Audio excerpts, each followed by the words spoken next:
Untuk lebih lengkapnya, ikuti liputan berikut ini. Selamat menyaksikan. Bangun membina didik masyarakat. Baik Bapak. Swastiastu. Dewi Laksmi. Kami silakan untuk bisa menempati tempat duduk yang sudah kami siapkan.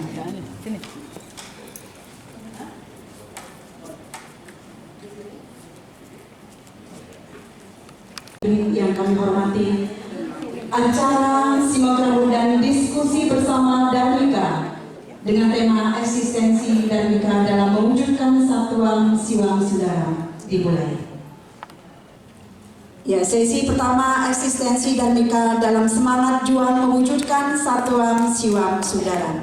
Sebagai narasumber adalah Mbak Santi Chandra, Mbak yang cantik, yang luar biasa. Mungkin kami sedikit membacakan pendidikan ya. Nanti moderator nanti yang akan memberikan. Ya, silakan dari Mbak Santi sebagai narasumber dan sebagai narasumber, maaf, sebagai moderator adalah Ibu Ida Ayu Madeka Januari. Disilakan. November sekarang. Bukan Januari.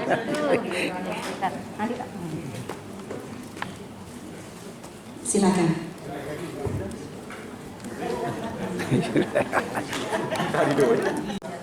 Yang membuka mic. Pantun Bu, pantun.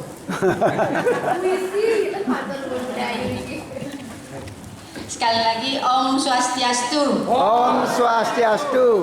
Selamat pagi, salam sehat untuk kita semua. Senang bisa bertemu dalam kesempatan yang berbahagia kali ini. Sebelumnya Tiang mungkin minta untuk memberi tepuk tangan yang meriah dulu kepada narasumber kita, Ibu Santi Chandra,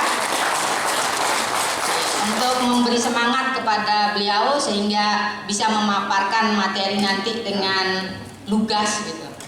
Erika Proklamasi Geruduk MPH, karena beliaulah yang menitip pesan untuk membangkitkan rasa tentang kesadaran dalam ajaran Dharma, bagaimana menjadi seorang Dharmika, karena kita ketahui bersama bahwa seorang Dharmika adalah seorang yang memahami ajaran Dharma, yang senantiasa mengusahakan bertindak dan berperilaku berdasarkan Trikaya Parisudha.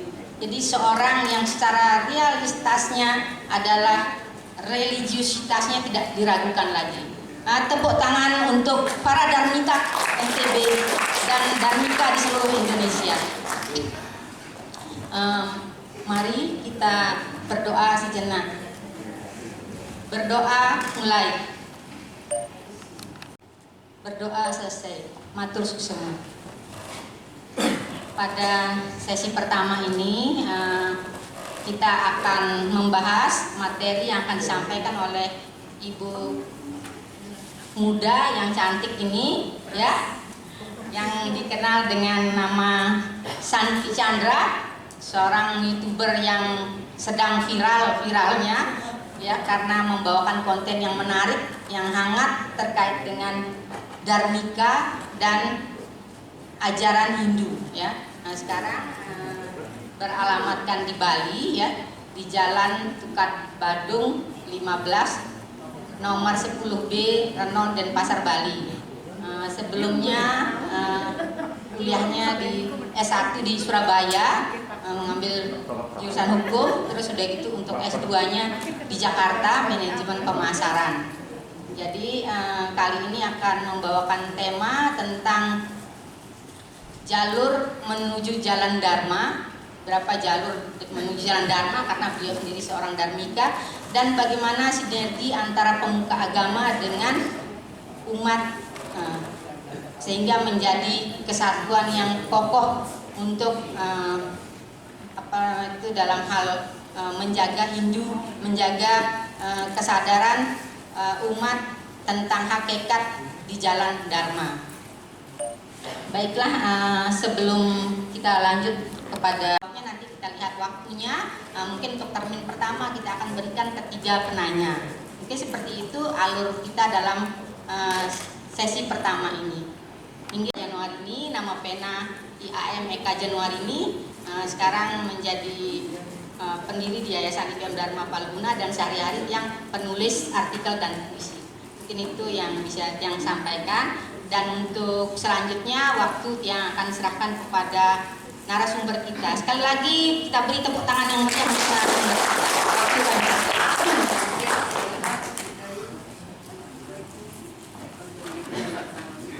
cek. Harus pergi gitu kan, kemana harus sampai sedikit saya nggak ada siapa yang mau bertolong saya sampai segitunya saya berpikir Bu. Baiklah, itu nanti jawab pertanyaannya buat Bu Ayu ya, dalam berinteraksi sama umat-umat yang lain. Misal nggak apa-apa lah, kayak manusia kalau mengharapkan ke manusia itu kecewa Bu, termasuk ke suami sendiri seperti itu. Tapi kita harus tetap mendoakan suami agar suami itu tetap baik sama kita. Mungkin nggak dijawab hari ini langsung baik gitu, nggak mungkin ya, bisa minggu depan, bulan depan atau apa. Dan satu kali lagi, untuk masuk di Hindu bukan karena di Hindu tidak menjanjikan langsung surga, langsung hidup enak, duit banyak, enggak Bu. Tapi kita harus ingat bahwasanya di dalam Pancasrada ada konsep karma pala.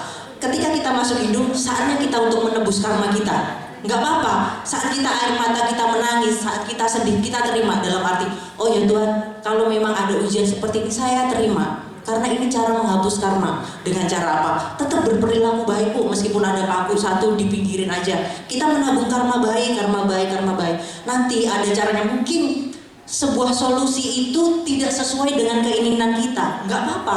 Tapi ada solusi Tuhan yang terbaik. Kita harus percaya, nggak masalah. Misal seperti itu.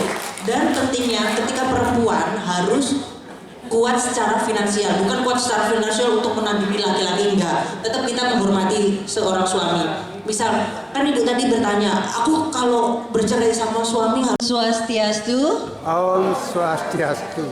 Om Awignamasdu Namo Sidam. Sebelumnya terima kasih buat Ida Sang Hyang Widiwasa sudah memberikan tempat dan kesempatan untuk hadir di Nusa Tenggara Barat ini, khususnya di tempat ini yang diberkati Tuhan.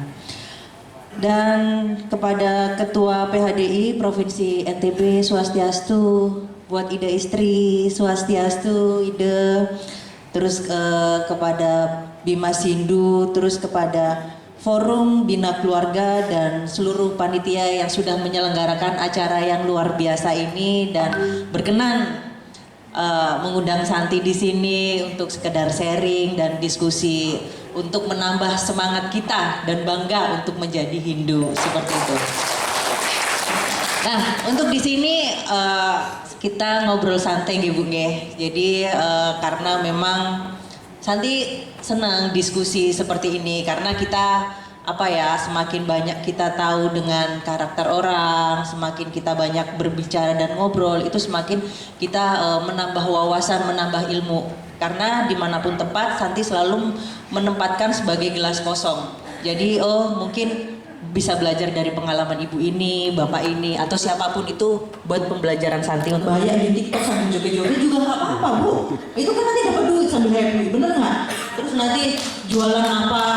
Kita bikin canang atau menjahitan, nanti dijual juga dapat uang. Nggak perlu gengsi, nggak perlu malu, yang penting semangat seperti itu.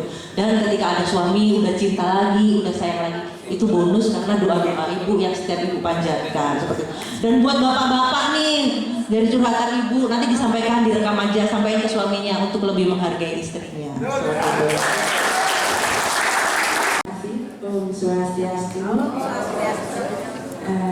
Perkenalkan, nama saya Himadi Suwani. Iya Pak Dokter. Pertama saya ucapkan terima kasih pada hari ini saya diundang dengan di forum keluarga sekolah karena terus terang kami juga ada nikah. Nah, momen seperti ini sebetulnya sangat luar biasa karena bagi kami yang Danika ini butuh bimbingan dan panutan yang berkesinambungan. Baik, dari cerita Mbak Santi tadi sangat luar biasa perjalanan hidupnya.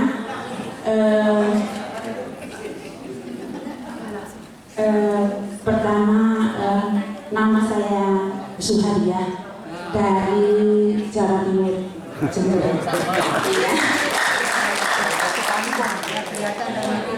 Terima kasih Pak Atin.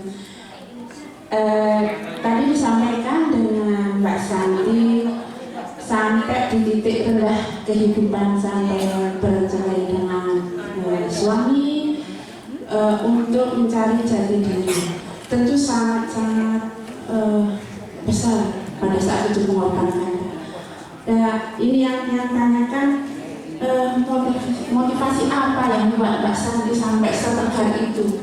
Tentu kami juga butuh pengalamannya, dan pada saat itu tentu juga tadi disampaikan kalau orang tua itu juga termasuk guru partai.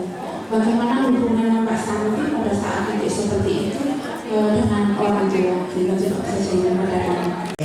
Baiklah, itu pertanyaan yang luar biasa. Jadi Santi jawab yang pertanyaan terakhir dulu ya. Bagaimana hubungan Santi dengan orang tua Santi? Nah, pertama memang nggak setuju, tapi Santi nggak berdebat ke orang tua karena untuk menjadi Hindu itu bukan untuk jadi anak durhaka. Kita aja disuruh menghormati dulu, masa harus melawan orang tua, kan nggak seperti itu. Jadi yang membuat ibu-ibu dan Mika mungkin ada pemberontakan dari orang tua atau dari keluarga, jangan dilawan. Udah nggak apa-apa, beliau ngomong apa diterima saja. Karena Santi berprinsip kita hanya berbeda cara untuk berdoa. Ibu saya berdoanya seperti itu, saya berdoanya seperti ini. Tidak apa-apa, kalau berdebat yang ada pusing, cekcok keluarga seperti itu. Jadi nggak apa-apa. Ibu, saya masuk hidup bukan untuk jadi anak durhaka. Saya setiap hari dalam sembahyang tetap mendoakan agar ibu sehat, ibu maksudnya bahagia selalu. Setiap saya sembahyang, saya mendoakan orang tua saya. Jadi bukan untuk jadi anak durhaka atau berdebat. Nggak apa-apa ibu mau ngatain kamu jadi anak durhaka, sembahyang nyembah patung atau ini. Ya nggak apa-apa, karena belum ngerti, itu aja. Dalam hati jangan dilawan. Capek bu, mending aku kalau ibuku WhatsApp atau apa ya kayak ya ada hujatan atau apa ya, tak tinggal lihat TikTok aja. Oh gini, nggak apa-apa lah, mau apa lagi daripada pusing nangis don, yang ada nggak kerja. Aku bilang gitu. Jadi nggak perlu dibuat perdebatan, apapun mau ngomong tetangga kanan kiri atau apa orang tua keluarga, aku takut masuk hidup nanti aku dihujat. Yang pertama niat kita apa dulu? Kita harus kuat dulu. Tujuan kita yang mungkin dengan jalur pernikahan nggak apa-apa, tapi kita kan harus menyadari sesuatu hal itu nggak ada yang abadi di dunia ini. Kembali ke jalan dharma, udah, dan segala resiko sesuatu ya kita harus terima. Jadi nggak usah ditanggapin perdebatan seperti itu. Ya Santi ya banyak sih kayak pro kontra, cuma Santi tak buat santai aja. Ujungnya pernah bu, karena Santi dulu bercanda pas nikah sama mantan suami Santi bercanda. Jadi Santi mantan suami Santi itu Islamnya cukup garis keras. Ada acara maksudnya dharma wacana tak musik, sampai pada di titik ada ibu-ibu dia itu Islam tapi aliran salaf, jadi yang mengharap bun menjelaskan bunda aku mau ke pura boleh nggak, padahal juga jilbabnya udah besar-besar gitu kan. Enak suasananya kayak teduh, pokoknya rindang kayak gitu kan. Terus tak balas, iya Umi, aku bilang kayak gitu, nggak apa-apa Umi ke pura aja, tapi jangan pas menstruasi, itu aja. Pakai bahasanya Santi menjelaskan seperti itu. Karena kita tidak pernah tahu orang pulang ke jalan dharma jalan bagaimana keadaannya. Seperti itu, entah kita duduk di pura sendiri merasa tenang, oh iya seperti itu, oh ternyata ini. Biarkan semua itu hidup itu berproses. Terus ada anak FPI yang biasanya demo-demo, iya aku subscribe YouTube-nya ya, padahal bukan YouTube ceramah agama dia, tapi agama Hindu. Dia mau nonton, aku bilang kayak gitu kan. Terus emang masih aktif kegiatan ikutan gini? Iya kak, ya masih aktif lah, tapi aku subscribe nggak apa-apa ya kak. Oh iya nggak apa-apa, tonton aja, aku bilang kayak gitu. Sampai ada seperti itu. Terus ada orang Bogor juga, namanya Firman. Sampai dia itu nyebutnya biasanya kafirin orang, kita harus tahu ya seperti itu. Sampai nyebutnya Om Swastiastu Kak Santi gitu kan. Kak, kayaknya enak ya kalau pakai udeng, kelihatan itu ya bagus ya. Iya, kalau kamu pakai udeng ganteng kok, aku tak bilang kayak gitu. Jadi kita mengenalkan itu bukan karena perdebatan, tapi mereka seperti itu karena tidak tahu. Jadi bagaimana kita mengenalkan budaya adat leluhur kita Nusantara? Masa iya leluhur Santi orang Nusantara harus nyembah leluhur yang lain? Kan nggak lucu. Jadi seperti itu yang kita harus edukasi ke anak-anak muda seperti agar ingat-ingat apa ini. Tapi kan leluhur Santi orang Nusantara, bukan orang Arab. Leluhur Santi orang Nusantara, bukan orang Amerika. Kan lucu kalau Santi mau puja-puja yang lain, tapi yang leluhur kita yang masih makan kita di sini, lahir di sini, apapun di sini, masa kita harus mengkhianati? Kan itu secara etika juga dipikir secara dari besar juga nggak etis. Tapi ya udah kita doakan. Santi nggak apa melihat orang-orang postingan ibu-ibu apa pesantren, ibu ceramah melihat postingan agama Hindu atau biarin aja kok, mau menghujat mau apa terserah. Toh nanti kalau menghujat juga dilihat terus, karena mungkin happy kan Santi, jadinya dilihat terus ternyata enak ya meditasi. Oh ya coba meditasi itu apa sih? Jadinya seperti itu. Jadi nggak perlu pusing pendapat manusia seperti itu. Yang penting kita semangat aja. Terus yang motivasi dalam hidup itu tadi Bu, kita tahu tujuan apa. Kalau kita dalam hidup tujuan kita tertinggi adalah moksa, benar nggak Bu? Ya. Jadi moksa bukan untuk kayak kalau reinkarnasi tujuan kita. Iya kalau kita lahir kembali dengan apa reinkarnasi yang diinginkan. Tapi kalau enggak kan pusing. Jadi kita tetap ini tadi berpegang teguh aja, lurus lempeng, percaya, ikhlas aja Bu. Jadi orang mau ngomong apa, ujian apa, yang penting kita baik, kita ibadah, kita tetap melakukan tanggung jawab kita. Mungkin ibu sebagai ibu melayani umat dengan happy, dengan gembira. Nanti vibes-nya ibu, energi ibu yang ceria, yang melayani umat dengan happy akan memberikan kebaikan-kebaikan ke umat. Jadi nggak perlu sedih. Kalau sedih dan tidur lucu-lucu aja Bu, makan bakso atau bikin indomie udah happy kok. Udah hal-hal kecil itu tadi kita harus bersyukur. Kalau kita bisa konsisten bersyukur dengan hal-hal yang kecil, Tuhan akan memberikan kebahagiaan yang besar bagi hidup kita. Seperti itu. Terima kasih. Nah, ada banyak seperti itu. Ada yang setuju juga kalau lingkungannya menerima, tidak masalah. No problem deh. Itu solusinya. Nah ini kan dari dulu memang itu pertanyaannya. Ya inilah solusi. Kemungkinan yang saya jawab ya seperti itu. Nanti kalau panjang lebar nanya ke Pak Mentu aja ya. Nah, kedua, saya bertanya sekarang. Ya. Nah, harus ada yang memulai dengan tergolong. Iya, memang harus kita tangan dulu. Mbak Santi ini memang cocok jadi apa namanya? Pendamping. Penyuluhan apa? Ya, intinya sebagai ya motivasi dan lain sebagainya cocok sekali. Ya, ya. Beliau cocok sekali untuk mengemban amanat dharma itu, ya pas beliau karena apa? Pertama dari segi santi atau perdamaian itu ya. Kenapa kadang-kadang orang tua kita menamakan diri kita santi pada diri kita? Kenapa? Ya, yang gagal memenuhi rasa dahaga, ya, akan perdamaian akan umatnya, maka dia akan ditinggalkan oleh umat. Artinya di sini harus perdamaian ini terus dikumandangkan, terus dikembangkan. Santi. Yang kedua, kaitan dengan leluhur tadi. Nah, kaitan leluhur tadi. Mohon maaf Pak, aku saya tak bisa tembang ini ya. Dalam Ramayana kan disebutkan guna mantir sang daserate weruh sire ring widu bakti ring diu dharma lupeng diterpuji masih desiren sugu terkabeh. Nah itu ada dalam Ramayana. Artinya di samping memang kita harus bakti kepada inti sang widi Tuhan yang Maha Kuasa, kita harus belajar Weda. Tidak lupa juga kita harus kepada leluhur kita. Ini benar ini. Mas Andi selalu. Ya kita memang tidak terlepas dari leluhur kita. Di dalam sanggah merajang kita ada leluhur di sana yang kita sembah. Di sana kita mengabdi. Nah itulah dia. Oleh karena itu maka kita akan disayangi oleh masyarakat. Itu makna daripada bait Ramayana tadi. Di samping kita belajar Weda, Di samping kita bakti kepada desa Munting, jangan sekali-kali lupa pada leluhur kita. Nah ini yang diingatkan oleh Mas, makanya dia kembali ke agama Nusantara. Begitu. Nah, ketiga tentang meditasi. Saya pengalaman, tanya istri saya. Saya dulu berpikir begini gagal, pikiran kadang-kadang jelek, kadang-kadang bagaimana caramu mengendalikan pikirannya sangat kan ya, ibarat kuda liar ini pikirannya. Dia kalau tidak dikendalikan ibarat kuda liar. Gimana ya caranya mengendalikan pikirannya? Nah kemudian saya itu meditasi Pak. Saya meditasi, saya setuju ya. Tanya istri saya ini. Dan nyuruh istrinya ya? Ya, karena sebelum saya kawin saya meditasi. Ada perubahan-perubahan luar biasa Mbak Santi. Mungkin Raju Dani Sarang-Sari tahu bagaimana tempaan saya, bagaimana orang yang akan mencaci maki saya, menjatuhkan saya, baik di Parisade, baik dalam kehidupan saya meditasi.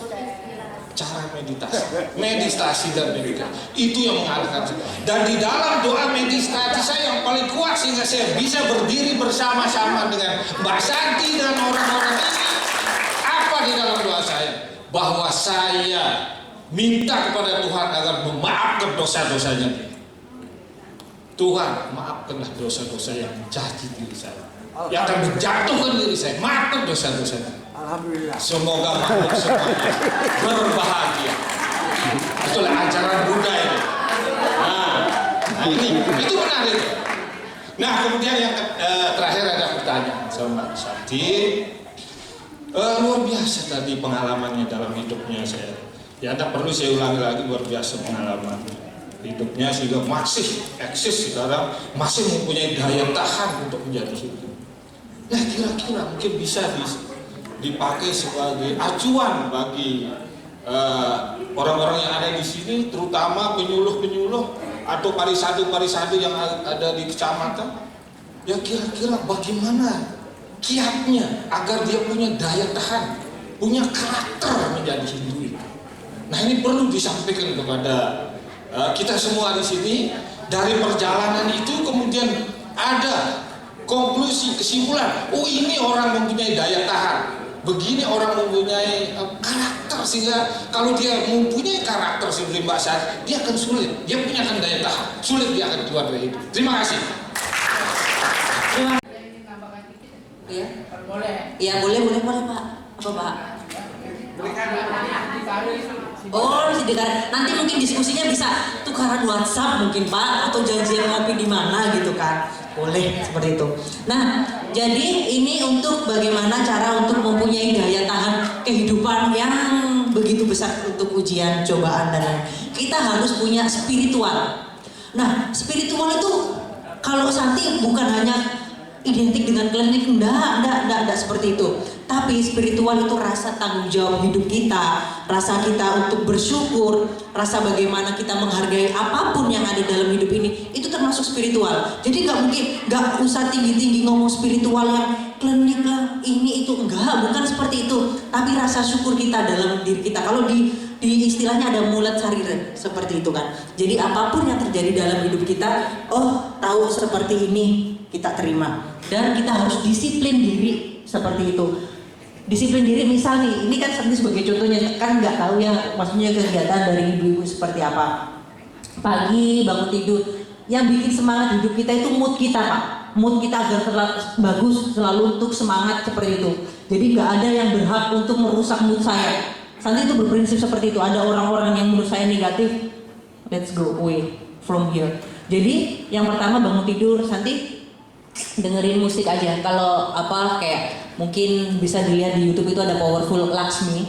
Jadi itu Santi seperti itu. Terus nanti Santi beresin tempat tidur, karena kan nanti memang tinggal di Renon bukan rumah ya, karena di homestay itu bersihin aja. Karena Santi berprinsip Tuhan gak akan pernah datang ke tempat kita kalau tempat kita kotor.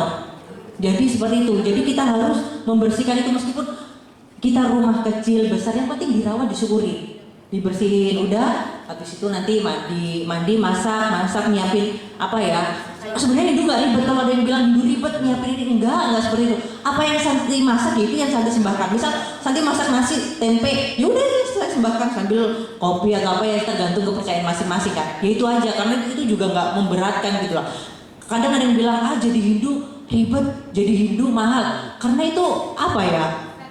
Kalau kita mempersembahkan ke sesuatu hal, kita mempersembahkan ke orang aja. Ada orang berkatamu ke saya, Santi nyembahin kasih kue yang mahal, tapi Santi ungkit-ungkit, itu tadi aku kuenya beli mahal loh, tolong dimakan, kayak gitu. Kan jadi gak enak orangnya. Apalagi kita nyembahin ke Tuhan, kalau dengan mendumel terus, ya Tuhan mana mau berkatin kita. Tapi kalau kita dengan, oh Tuhan Santi hari ini masak nasi, tahu, tempe, Santi sembahin ini ya.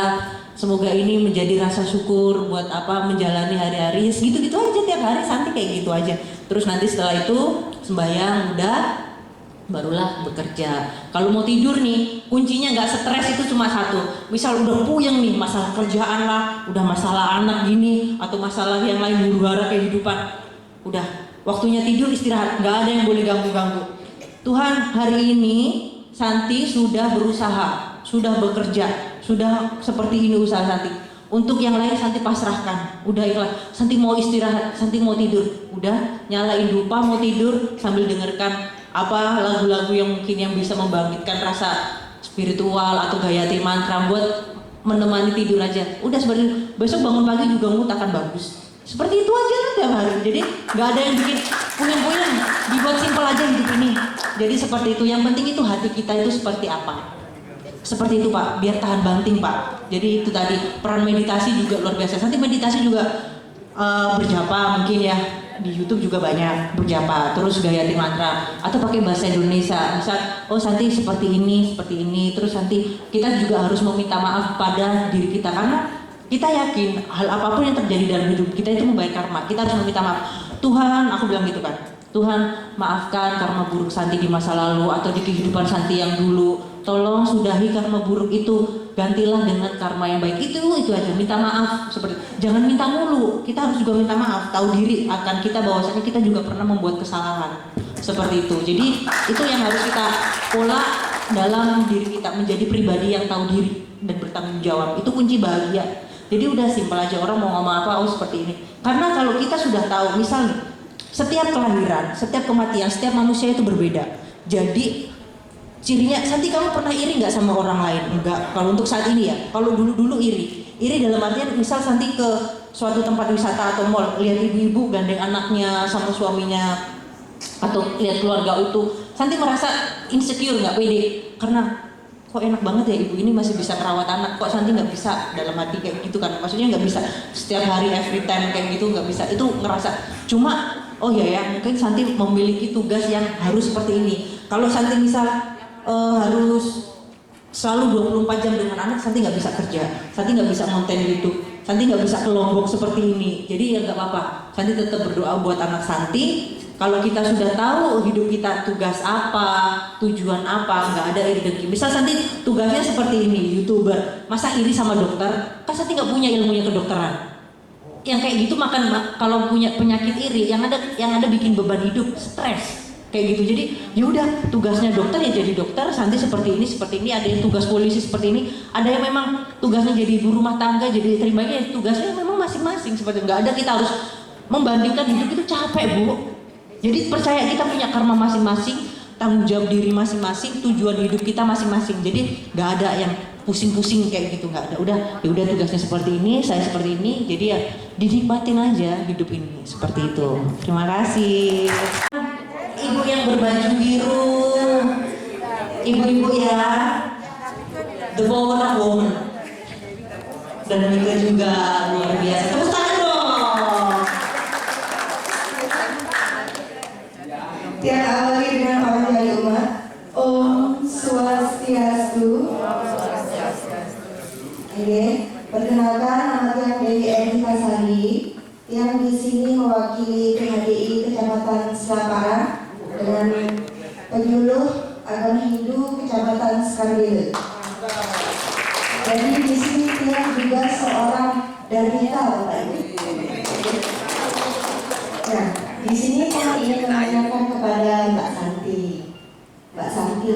bagaimanakah cara kita untuk memberikan penguatan kepada wanita yang lain di saat mereka ini kurang bimbingan, dukungan dari keluarganya, kan? Dari keluarganya saja mereka kurang mendukung untuk memberikan pembelajaran agama. Itu bagaimana cara menyikapi. Terima kasih.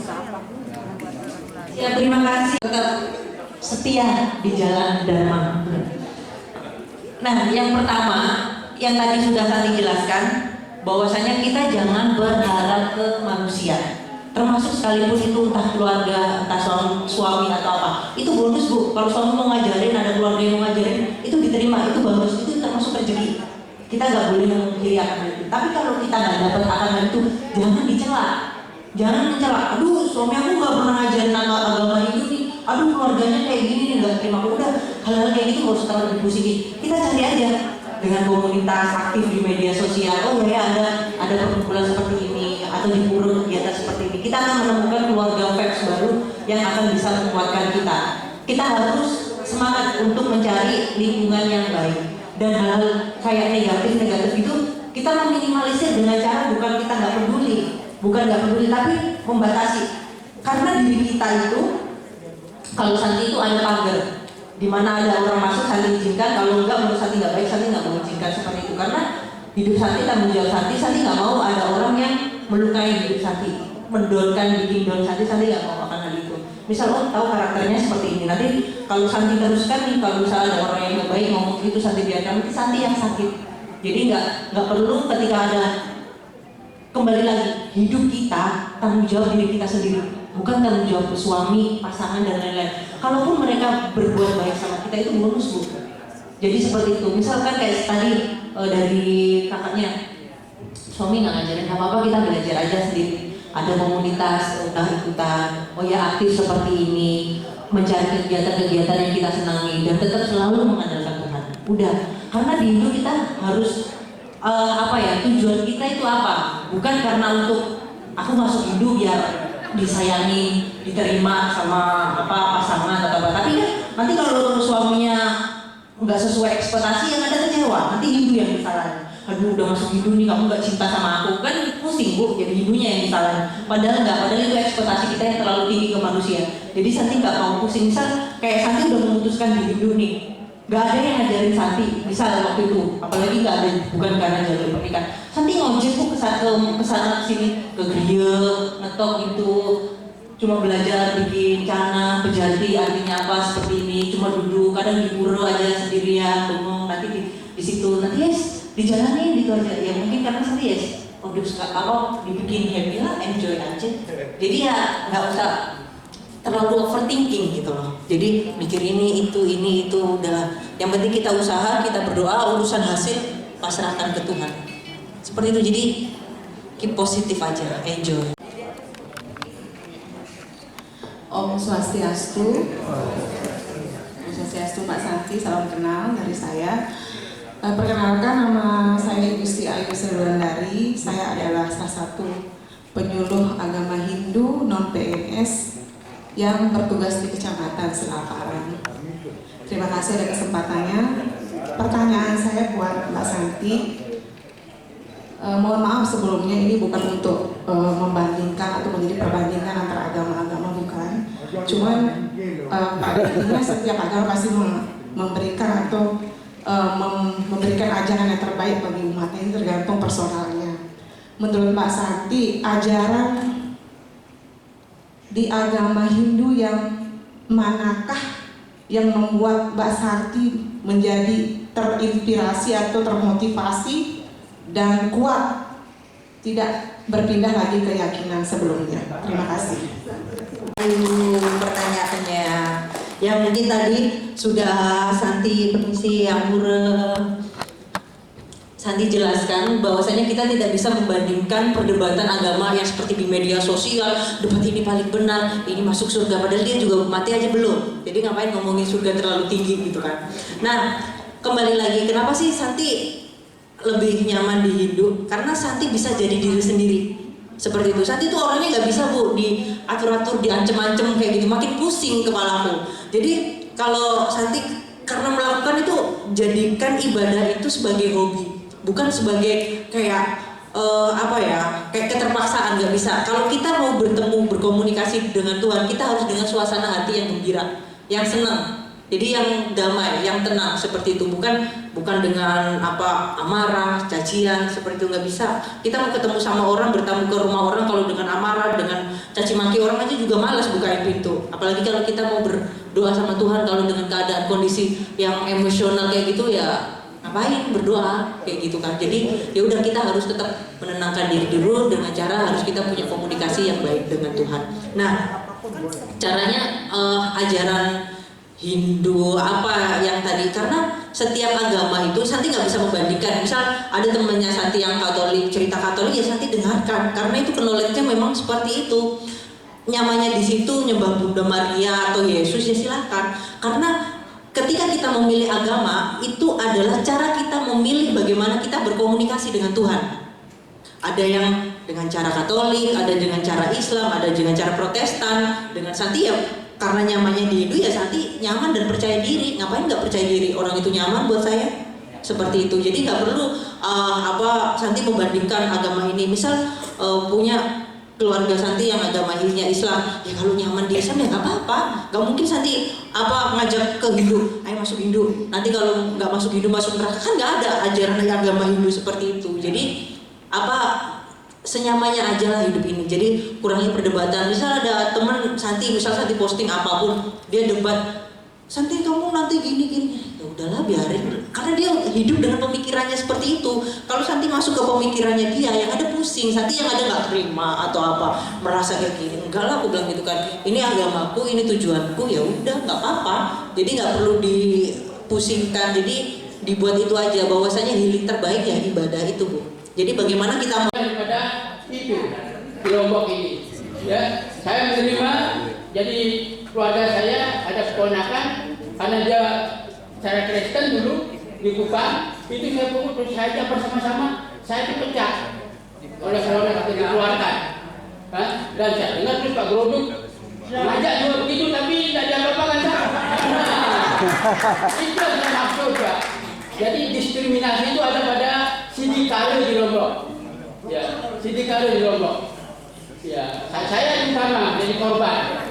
Ini juga Santi Adnani yang memang tokoh daripada adat, ya.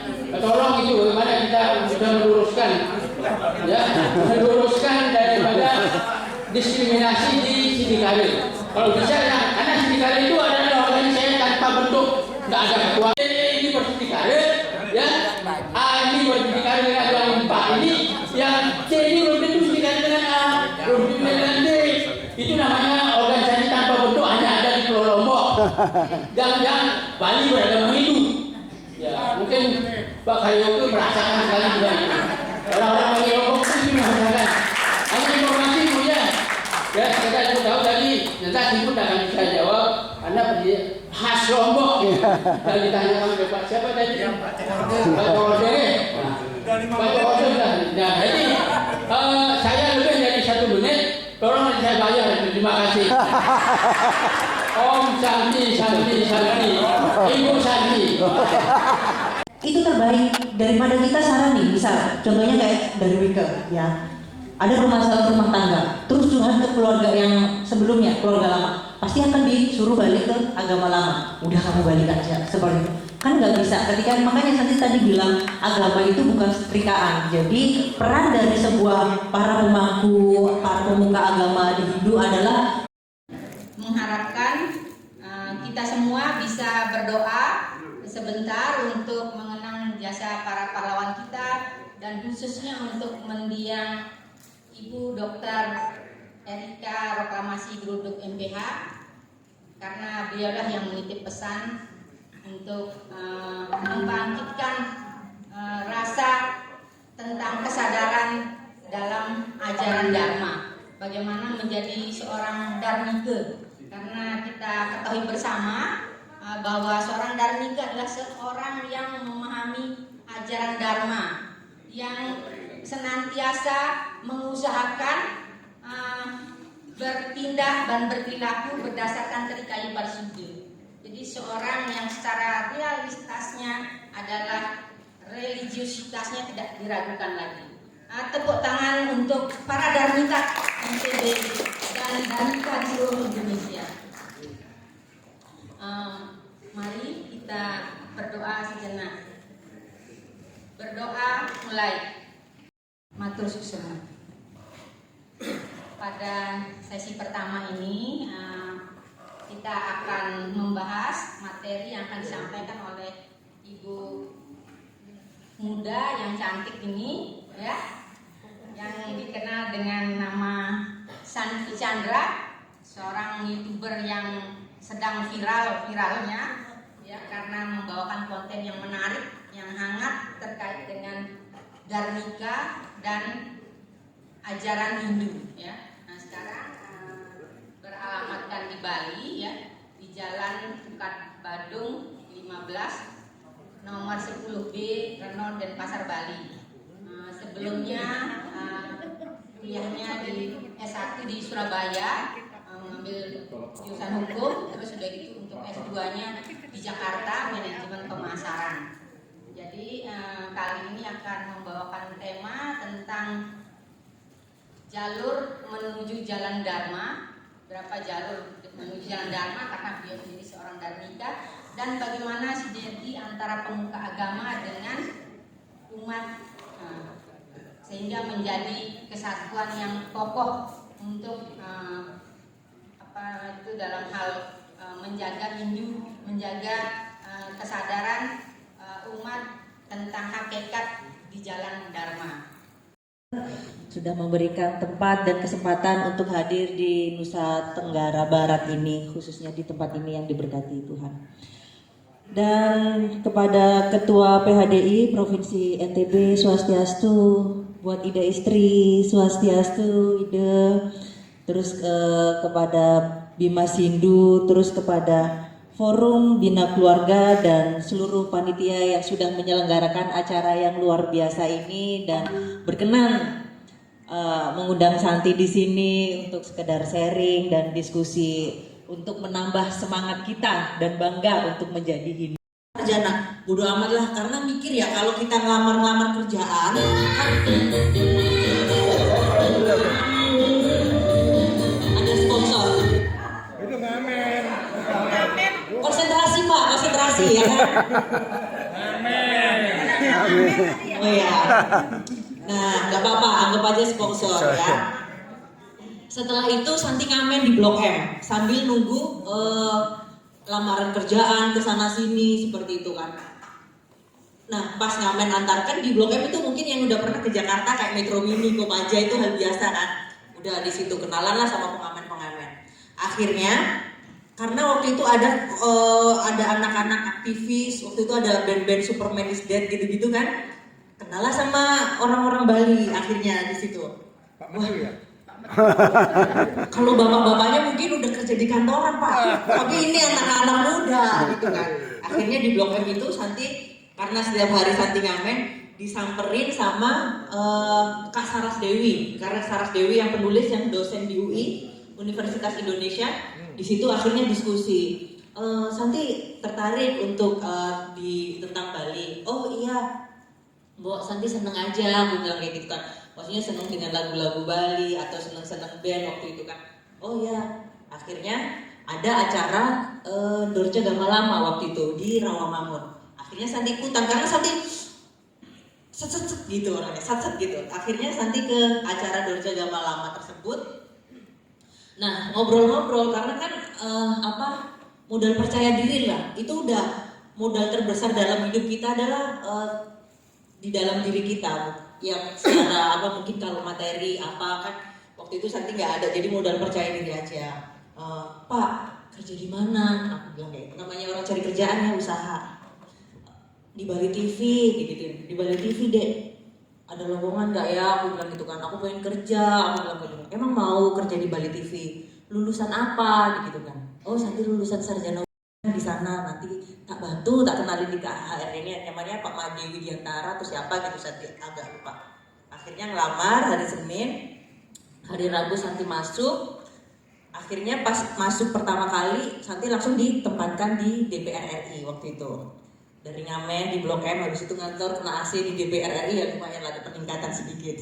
Setelah itu langsung karet dari DPR, Santi ditempatkan di Istana Negara.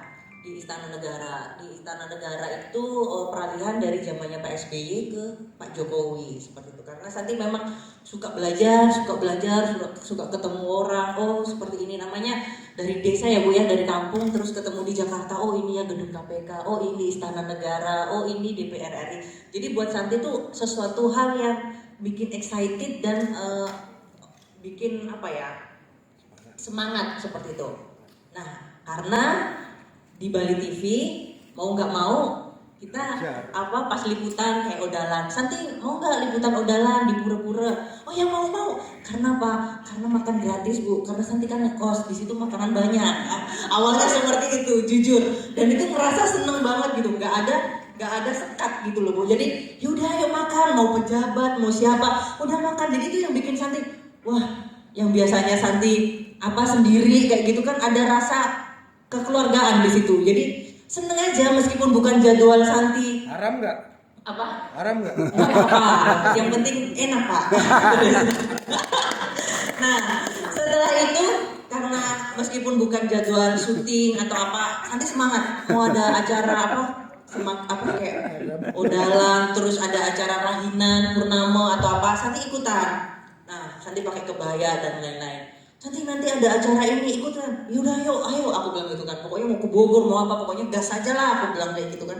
Udah setelah itu kok Santi nyaman, maksudnya ada hal yang aduh enak nih, maksudnya asik gitu loh suasananya, maksudnya beragama tapi apa ya, happy kan, maksudnya nggak ada, karena Santi orangnya nggak bisa diatur-atur, diancem-ancem gitu, yang ada makin kabur. Jadi kalau suasana hibur tuh Santi melakukannya dengan rasa tanggung jawab, bukan karena disuruh atau apapun kayak gitu kan. Gak ada janji surga ya? Gak ada, bukan seperti itu Pak. Nah, tapi waktu itu gak ada dekat dengan orang Hindu atau Bali kan. Waduh, kok gak ada yang deketin aku, begini kayak gitu kan Bu. Akhirnya ada yang ngajak nikah waktu itu tapi orang Muslim.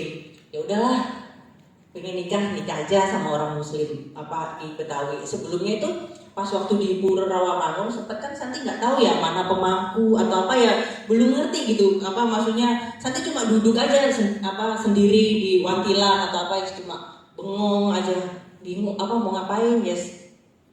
Hari Minggu kan kita kan kalau di Jakarta itu sering ke Pura hari Minggu karena libur hari kerja. Tiba-tiba ada Pak Mangku namanya Pak Gusti Kompiang mungkin ya. Pak Nugraha yang udah yang meninggal itu deh. Nah terus dibilang gini, Santi kesini dibawa leluhurnya. Leluhur kan Santi nggak ngerti leluhur apa, aku bilang leluhur aku siapa, aku dalam hati. Oh iya Pak, aku bilang gitu kan, nggak tahu itu pemangku atau cuma kapan Santi mau Sudiwidana masuk hidup. Cuma dalam hati cuma gini, ya kali gue masuk hidup, bahasa Jakarta ya Pak. Ya kali aku masuk hidup sendiri aja kayak orang hilang ya kan. Aku bilang enggak Pak, nanti aja lah, aku bilang kayak gitu kan. Ya Santi sih semangat ke Pura, tapi kalau untuk masuk hidup nanti dulu deh, aku bilang kayak gitu kan. Akhirnya udah lost kontak sama beliau, sama pemangku. Santi nikah sama orang Betawi di Tanjung Priok waktu itu akhirnya. Nah pas lucunya pas nikah itu kan Santi pindah ke Bekasi karena dekat dengan Tanjung Priok di BKT, adalah BKT. Itu tuh kita itu berantemnya itu lucu gitu loh. Santi mungkin nggak tahu ya kayak gitu kan Santi nggak ngerti. Cuma karena mantan suami Santi Betawi kan ngomongnya lo gue gitu. Lo ada masalah apa lo sama orang Bali? Lah gue nggak ada masalah, emang kenapa? Aku bilang kayak gitu. Kok gue dimimpiin nenek-nenek katanya tolong balikin Santi. Santi nggak pernah jenguk. Itu bingung banget, udah kayak dalam hati, kan kamu yang mimpi, kenapa aku yang dimarahin? Namanya berantemnya jadi hal-hal seperti itu. Akhirnya dia ngiranya itu, oh, kamu pasti diguna-guna sama orang Bali begitu kan. Diguna-guna apaan? Orang pernah tanya aja sama teman-temanku di Bali TV juga biasa aja, aku bilang gitu. Dibawalah di Condet, di Rukiah, di Habib-Habib, di Ustad-Ustad. Wah itu udah, aduh makin kayak orang hilang nih. Udah kayak perasaan tuh nggak tenang.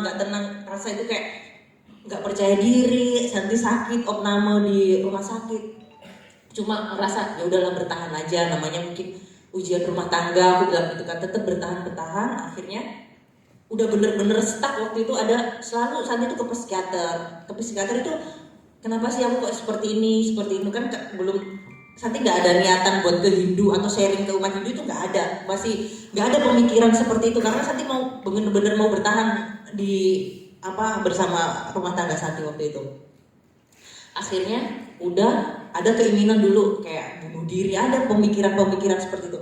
Pas mau bunuh diri, pas udah mecahin gelas waktu itu, Santi kepikiran teman Santi namanya Wayan, kameramen waktu itu di Istana Negara yang dari Bali TV juga. Santi WhatsApp, ya kenapa ya hidup aku kayak gini terus, aku bilang kayak gitu kan. Maksudnya kayak nggak percaya diri, nggak kayak dulu gitu, aku bilang itu kan. San coba deh ke rumah bokap aku di Bekasi kan, di Bekasi ada kampung Bali Bekasi kan. Oh ya udahlah, aku kesana aja, aku bilang kayak gitu kan. Akhirnya Santi kesana, nekatlah kesana. Pak Made, aku bilang gitu kan, Santi kenapa merasa kayak gini? Terus aku bilang gitu kan, udah sembahyang dulu aja. Diajaklah sembahyang Hindu di Merajan. Kalau di Bali orang Hindu kan ada merajannya. Akhirnya Santi diajak ke atas. Itu udah kayak perasaan kayak yang biasanya emosi, bener-bener kayak nggak terima hidup gitu, bener-bener langsung gitu, bener-bener kayak adem banget. Cuma Pak Made cuma bilang gini, Santi leluhur Santi pengen balik. Nah balik lagi leluhur apa? Santi kan nggak tahu gitu kan. Ini kenapa ya? Maksudnya aku juga nggak mau nggak mau ninggalin feel aku ketika aku sembahyang di Hindu. Cuma posisinya aku masih menikah dalam keadaan seperti ini. Akhirnya Santi cek di Google ke Pura Gunung Salak buat melukat. Ketemulah salah satu Pak Mangku di sana. Terus Pak Mangkunya setelah Santi dilukat, jawabannya beliau cuma gini, Santi, leluhur Santi itu sedih lihat kondisi Santi sekarang digituin kan. Maksudnya kenapa sih Pak? Aku bilang gitu kan. Ya pengen balik, intinya ada obrolan seperti itu. Terus setelah melukat itu udah Santi berusaha tegas dalam diri. Oh ya udahlah, kalau memang nih leluhur Santi minta balik ke itu nggak apa-apa. Aku bilang gitu kan. Nggak apa-apa, udah Santi siapkan mental. Suksma Ibu. Sudah, kalau di Islam nggak bisa, tapi Santi masih bisa jadi istri yang baik, jadi ibu yang baik. Aku bilang kayak gitu kan. Santi harus tetap masuk di Hindu, aku bilang gitu kan. Kamu Islam nggak apa-apa, Santi Hindu aja, aku bilang kayak gitu. Akhirnya dianya terima waktu itu. Oh ya udah nggak apa-apa, gitu kan. Awalnya terima. Akhirnya kan Santi masih bingung tuh. Kita nggak bisa, kalau kita untuk diskusi agama Hindu itu nggak segampang dengan agama lain karena kita minoritas di Jakarta. Bingung mau sharing di mana? Nggak mungkin kita ke pura hanya nungguin, oh Pak Mangkunya di sana bisa nggak sih? Nah Pak Mangkunya tahu aja sibuk ngurusin umat, masa kita nyelip buat curhat kan nggak mungkin juga. Akhirnya Santi jalan ke Lenteng ke Jakarta Selatan. Nggak tahu, pokoknya insting Santi tuh pengen ke jalan ke Jakarta Selatan. Kalau kan rumahnya orang Bali tuh pasti ada ciri khasnya deh. Setiap Santi ketemu orang Bali, pokoknya Santi harus berhenti. Santi mau tahu nih caranya mau masuk Hindu ini seperti apa. Udah cuma itu aja pikiran Santi. Akhirnya Santi ke Lenteng Agung, ada rumah yang kayak orang-orang Bali gitu. Santi berhenti di situ, ada tukang. Santi mau tanya, Pak ini rumahnya orang Bali nggak? Aku bilang kayak gitu. Oh iya rumahnya orang Bali. Akhirnya Santi masuk. Astungkara Pak, Santi nyasar ke rumah yang tepat itu Griya Pedande. Ternyata di Pedande. Tapi Santi kan nggak tahu itu sulingnya atau enggak, masih belum ngerti. Manggilnya Bapak. Udah kan. Pedandenya Pedande Panji, dia udah sepuh banget, udah tua lah. Pak, aku bilang kayak gitu ya, kayak tingkahnya Santi kayak gini lah, aku bilang gitu kan. Santi mau masuk Hindu. Pedandenya kaget, maksudnya ini anak dari mana, siapa, mungkin kayak gitu kan. Kok mau masuk Hindu, kenapa? Mau nikah sama orang Hindu Bali atau orang Hindu? Enggak, Santi udah punya suami orang Islam, aku bilang kayak gitu. Kok malah mau masuk Hindu, digituin kan? Emang setuju suaminya, digituin kan? Ya setuju aja, aku bilang kayak gitu kan. Terus ya udah, kalau memang mau masuk Hindu, nanti syarat administrasinya dibantu. Ya Pak, Santi belum tahu manggilnya ratu atau apa, pokoknya manggilnya bapak, ibu aja. Yang ratu istrinya tak panggil ibu aja, bilang gitu kan. Akhirnya tapi Santi nggak tahu Pak, Banten-Bantennya itu gimana, aku bilang kayak gitu kan. Kan tahunya Santi biasanya ada sajen atau apa upacara kan. Gak apa-apa, nanti dibantu ibu. Mungkin karena menyesuaikan manggilnya bapak ibu, jadi yang ratunya manggilnya ibu juga ke istrinya. Karena Santi belum tahu, udah kayak orang hilang aja modal nekat. Pak, tapi nanti Santi mau masuk Hindunya pas ulang tahunnya Santi aja, kayak gitu kan. Terus pedandanya kelamaan, nanti nanti aja pas purnama. Purnama dapat 3 hari lagi ya Pak, aku bilang gitu kan. Iya ya udah, akhirnya ya Sunggara itu dilancarkan semuanya. Nah itu masih berjalan tuh sama, maksudnya dengan rumah tangga Santi ya, meskipun aku mau sembahyang dulu, dia sholat kayak gitu kan. Pas Santi ke Pura Rawamangun, dianya foto Santi pas lagi sembahyang di pura, dikirimkannya ke keluarga besarnya. Terus diginiin, Santi nggak bisa gabung di keluarga ini. Kalau Santi mau gabung atau jadi istri kamu ya harus masuk Islam. Wah itu bener-bener udah bingung. Di sisi lain aku nggak bisa ninggalin Hindu, ada sesuatu rasa yang aku nggak bisa tinggal. Tapi di sisi lain aku juga nggak mau kehilangan keluarga aku kan. Itu bener-bener bingung banget. Aduh aku di kamar tuh, ya ampun ini gimana ya, aku bilang gitu kan. Cuma aku bilang gini, maaf ya aku bilang kayak gitu kan, ini kan agama bukan kayak setrikaan, aku bilang kayak gitu kan. Gak mungkin aku habis dari Hindu terus balik lagi ke Islam, karena aku di Islam lagi kamu tahu aku nggak bisa, aku bilang gitu kan. Ya mungkin Santi nggak bisa berdebat agama, karena menurut Santi agama adalah sebuah rasa kita, cara kita untuk berkomunikasi dengan Tuhan. Ya kalau kamu nyamannya di Islam ya nggak apa-apa, tapi aku kalau nggak nyaman jangan dipaksa. Aku nyamannya di Hindu, kalau kamu nggak nyaman di Hindu juga nggak apa-apa, karena kamu kan kalau nyamannya di agama kamu ya silahkan. Jadi bukan sesuatu hal yang perdebatan capek seperti itu kan menurut Santi. Tapi Santi nggak bisa ninggalin Hindu, aku bilang itu. Ya udah kalau nggak bisa ninggalin Hindu, aku juga nggak bisa bertahan gitu kan. Akhirnya di titik down lemah lah. Terus cuma Santi tuh ibarat kata secapek-capek pun tuh berjalan, tetap ngayu, tetap apalah kayak istilahnya, tetap gerak terus bagaimana itu caranya. Akhirnya Santi ngontrak di ngekos lah waktu, bukan ngontrak, kalau ngontrak terlalu besar, ngekos di Jakarta Selatan. Udah dia ngurus perceraian, Santi rencana mau ke Korea, sempat ke Korea, mungkin ada di YouTube Santi pernah Santi jelasin kan, ke Korea. Udah ngurusin visa dan lain-lain Bu, mau ke Singapura lah apalah, pokoknya waktu itu karena ada kerjaan bisnis di sana. Hitung-hitung estimasi aku bawa anak gini, aku kalau nyewa apartemen di sana cukup gak cukup, dicukup-cukupin lah, modal nekat aja karena dari dulu emang nekat Pak Santi hidupnya itu. Tiba-tiba tanggal 6 Agustus uang Santi hampir 1 miliar hilang, 800 juta sekian, bener-bener hilang. Itu Santi ada bisnis sama orang perusahaan wallet di Korea, bener-bener nggak bisa. Biasanya kan ada pembagian dividen ya lumayan lah buat hidup. Terus bener-bener hilang, nggak bisa diambil, tinggal 200.000 uang Santi.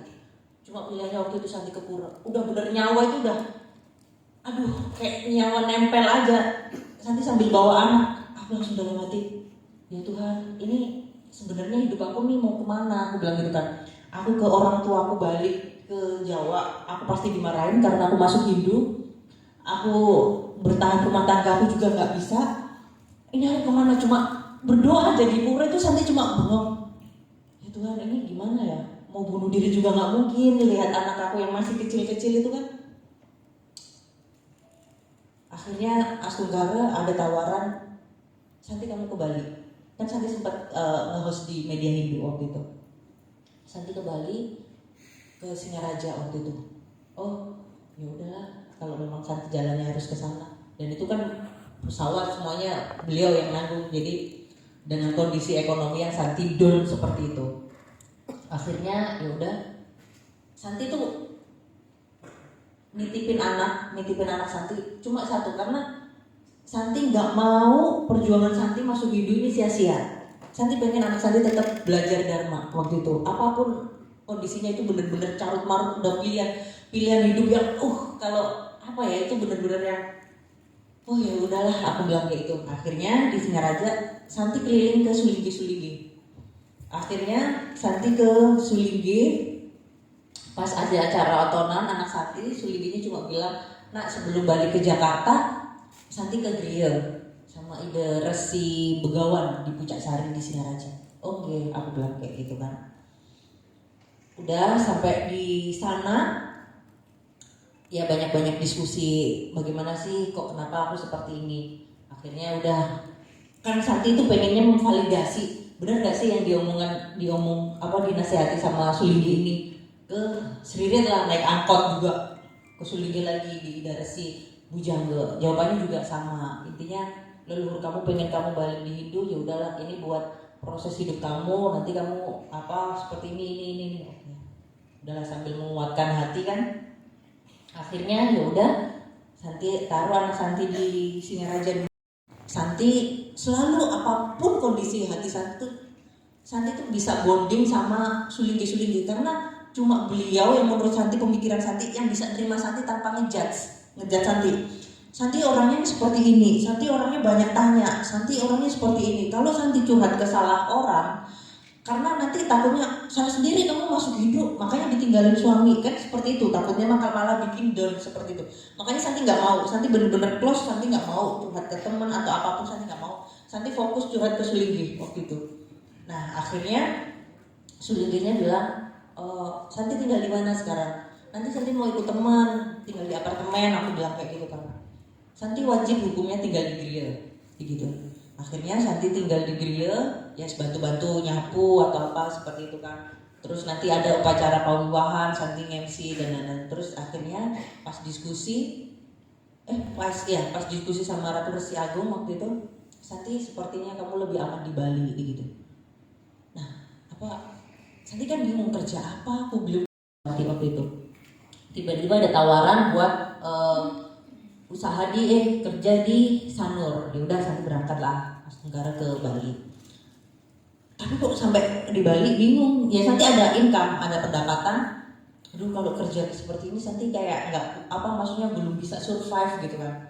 Karena bingung aja, ini proyek belum jalan. Tiap pagi itu cuma cuma masakin anjing-anjing di jalanan yang di depan udah Santi suapin aja sambil ngobrol aja anjingnya. Aduh doain aku ya biar aku dapat kerja gitu aja. Udah doain anjingnya itu tak ajak ngobrol, tak suapin kadang-kadang kayak gitu. Aduh doain Astagara waktu itu ada WhatsApp masuk tanggal berapa ya, sekitar tanggal 30-an lah, akhir bulan. WhatsApp masuk, Santi tolong kelola homestay yang ada di Renon. Akhirnya Santi kelola secara manajemen dan lain-lain, semua itu ada jalannya. Pokoknya lurus aja, kita tetap berdoa aja. Jika ada yang bagaimana sih kalau kita mengalami stuck hidup, ya setiap orang pasti mengalami stuck hidup. Yang pertama kita harus berdoa. Berdoa dalam arti bukan yang harus religius banget atau enggak, kita nggak bisa mengandalkan diri kita sendiri. Kita harus tetap ingat leluhur kita harus ingat Tuhan kita, dan kita kalau curhat benar-benar curhat yang ke sesuatu hal yang bisa memberikan solusi dan doa baik yang menurut Santi seperti Sulinggi, seperti pemuka agama, pemangku, pinandita, karena menurut Santi doa-doa beliau itu yang akan membantu kita seperti itu. Jadi benar-benar ya meskipun beliau nggak ngasih materi banyak, materi aku kasih uang buat memberikan solusi hidup enggak, tapi doa beliau itu sangat membantu. Urusan kerja itu Santi kasih ruang-ruang sendiri seperti itu. Akhirnya udah Santi dapat usaha di situ, buka usaha lagi, ada tawaran kerja lagi. Sebelumnya ya pasti minta izin bahwa Santi cari rezeki di Bali, di sini mohon diberkati Astagara ya, dibukakan pintu jalan-jalan seperti itu. Yang dulunya habis kehilangan uang hampir 1 miliar, tinggal 200.000 bisa seperti ini, bisa nafkahin anak Santi. Ya sangat bersyukur karena mantan suami juga gak mau nafkahin kalau anak masuk ibu, ya gak apa-apa aku bilang gitu kan. Tapi Santi gak akan ada dendam atau minta atau berantem lah atau seperti itu, enggak. Biarkan Santi doakan itu untuk bahagia, Santi dengan anaknya Santi bahagia, biar yang penting fokus kerja, fokus ibadah. Jadi hal-hal seperti itu tuh Santi nggak mau bikin pusing, nggak mau bikin ribet. Hal-hal ya udah nggak apa-apa. Kalau kamu seleranya perempuan yang soleha ya silakan, karena Santi nggak bisa memberikan itu. Jadi nggak apa-apa kamu nikah lagi juga nggak apa-apa. Santi biarkan seperti ini. Jadi itu yang ketika ada orang yang stuck ini seperti apa? Karena masuk jalur Hindu yang tadi disebutkan, jalur Hindu kan ada yang masuk jalur pernikahan, ada yang jalur dengan kayak saat ini jalur nekat, atau mungkin ada yang yang lain. Semua itu hanyalah jalan. Ketika kita mau datang ke suatu pura atau ada yang mungkin naik motor, ada yang naik mobil, ada yang jalan kaki. Semua itu hanya hanya jalan jalur, tapi tujuan kita tetap ke dharma tersebut. Jadi mau jalur pernikahan, mau jalur modal nekat, mau jalur sendirian, itu tetap hanya sebuah jalur aja. Tapi tujuan kita bukan manusia. Jadi misal ada obrolan seperti ini, misal ada ada permasalahan curhat saya ini udah nikah sama orang Hindu, misal ada seperti itu permasalahan dari Dharmika, karena Santi juga banyak sharing kan. Saya sudah nikah sama orang Hindu, tapi suami saya nggak menghargai saya, atau suami saya kenapa nggak mengajarkan saya. Ingat, bapak, ibu, suami atau istri itu hanya sebuah variabel, bukan tujuan hidup kita. Jadi jangan meletakkan harapan ke manusia, sekalipun itu pasangan kita, tapi kita tetap menghargai, harus menghargai dan menghormati. Tapi jangan kita berbuat baik, ibadah, bencana, sembahyang atau apapun itu buat Tuhan Yang Maha Esa, buat leluhur kita. Jadi itu hanya sebuah cara, mungkin dengan jalur pernikahan ini ibu bisa lebih dekat dengan leluhur, dekat dengan apa maksudnya jalan dharma seperti itu. Jangan mengharapkan oh ya nanti suami saya mencintai, ya itu bonus. Kalau suami feedbacknya lebih baik ke kita ya itu bonus. Tapi kalau enggak ya apa?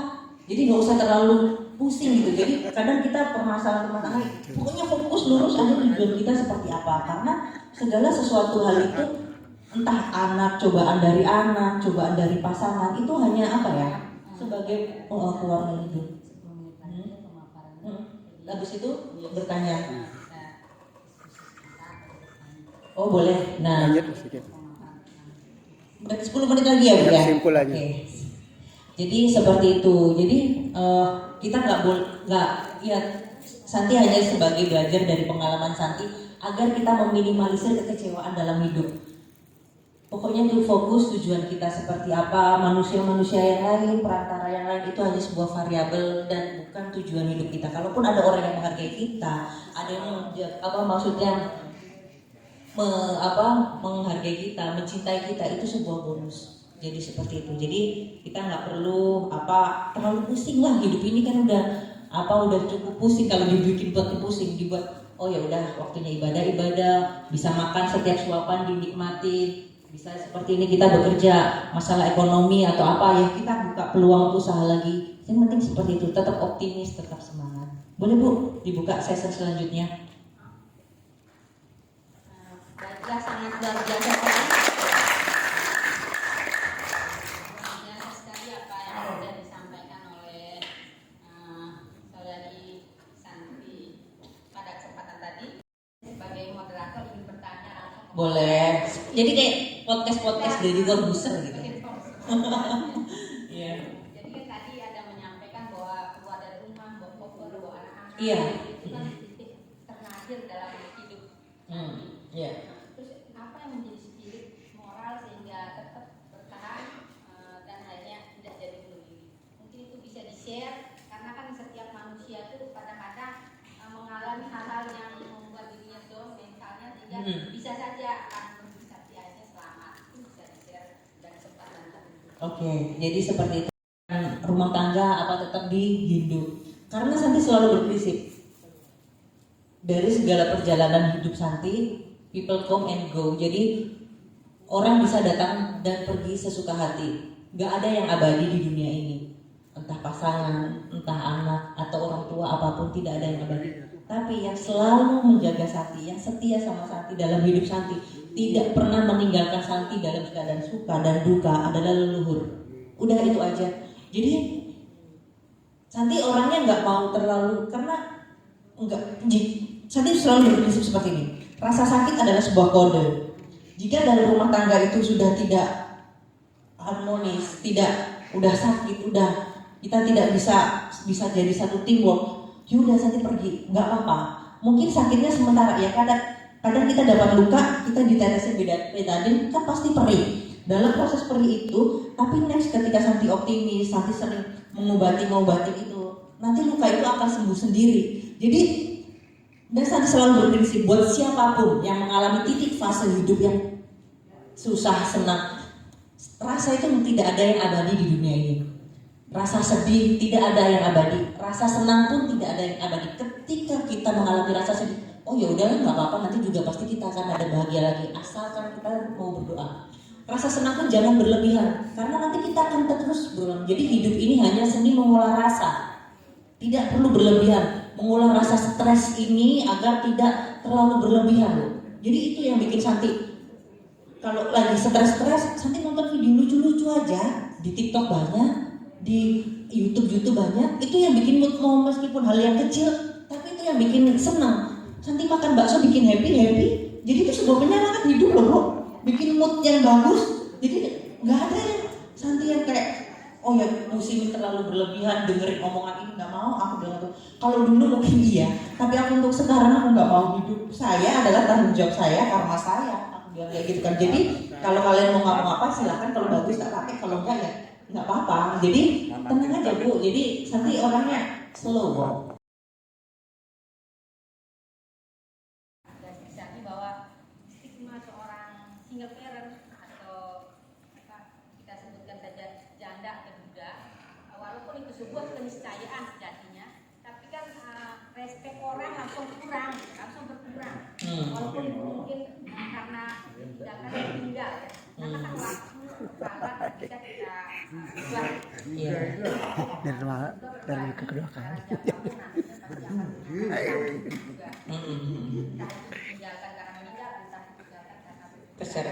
Jadi seperti ini, memang Santi tuh kalau dibilang PD-nya kelewat abis gitu. Jadi dibilang gini kan, ada yang ngomong sama saya, Santi, lu janda pede banget. Loh, perceraian itu bukan kriminal loh, kenapa aku harus malu? Itu sebuah proses perjalanan hidup saya loh. Santi gak pernah nutup-nutupin dengan segala proses hidup Santi, karena itu sudah menjadi takdir bagian hidup Santi. Jadi siapapun orang ketika berbicara, gak ada standar orang mau murahan, mau mahalan, gak ada seperti itu. Aku bilang itu, kita semuanya sama di mata Tuhan.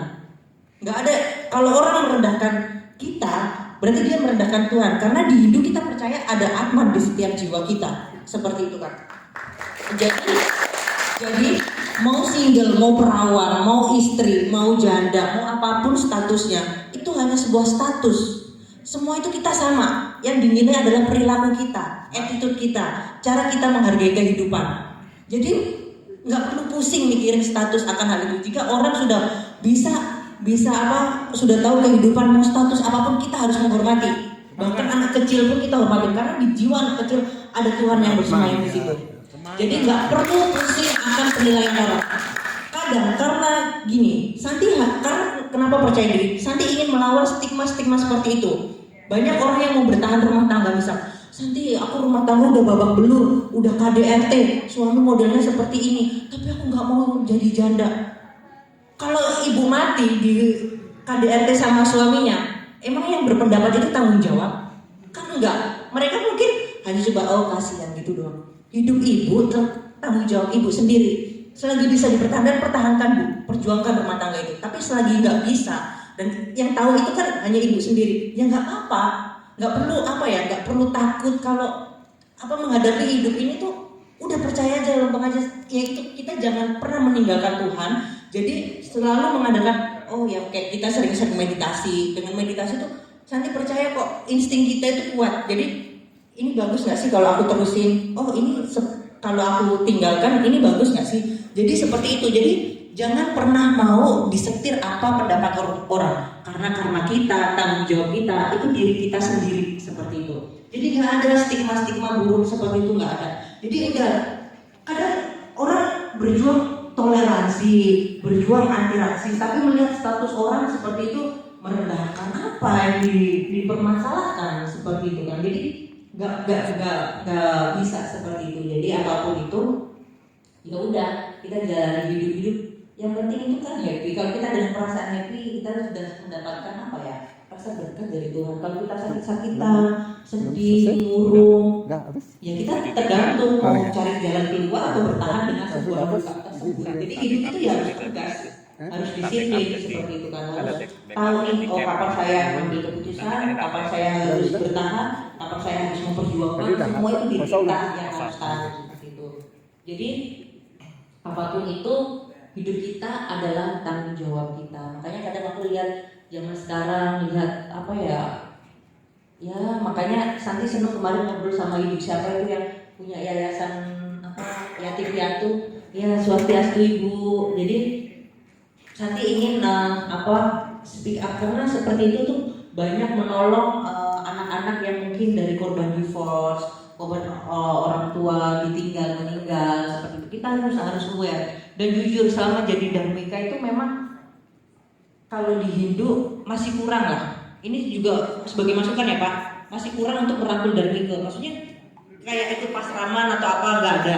Cuma karena memang Santi orangnya ngojek sana sini, naik ojek dengan untuk bertanya dengan semangat, ya pede-pede aja ke Griya sini, ketemu Sulika. Karena Santi yakin Pak Sulika ini sangat menghargai manusia dan sangat menghargai proses hidup. Santi pengen menjahitan Banten, les, Santi menjahitan. Santi ingin belajar filsafat, les juga filsafat. Santi ingin belajar baca aksara lontar, aksara itu Santi les juga. Jadi nggak ada waktu untuk sedih, bengong. Karena waktu Santi itu sibuk. Kalau nggak sibuk, sibukkan diri aja. Nggak apa-apa. Daripada Santi pusing mikirinnya gitu. Aduh ini gimana galau. Aku nggak mau pusing-pusing Bu. Kayak gitu pusing. Kalau kayak gitu tuh bikin nggak semangat gitu. Aku nggak mau. Aku maunya semangatnya dulu soalnya.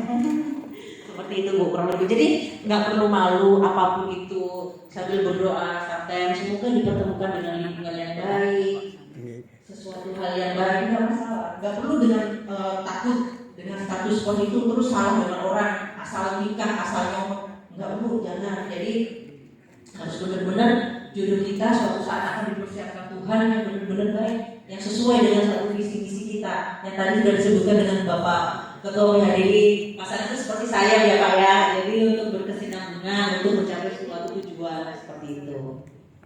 Seperti itu.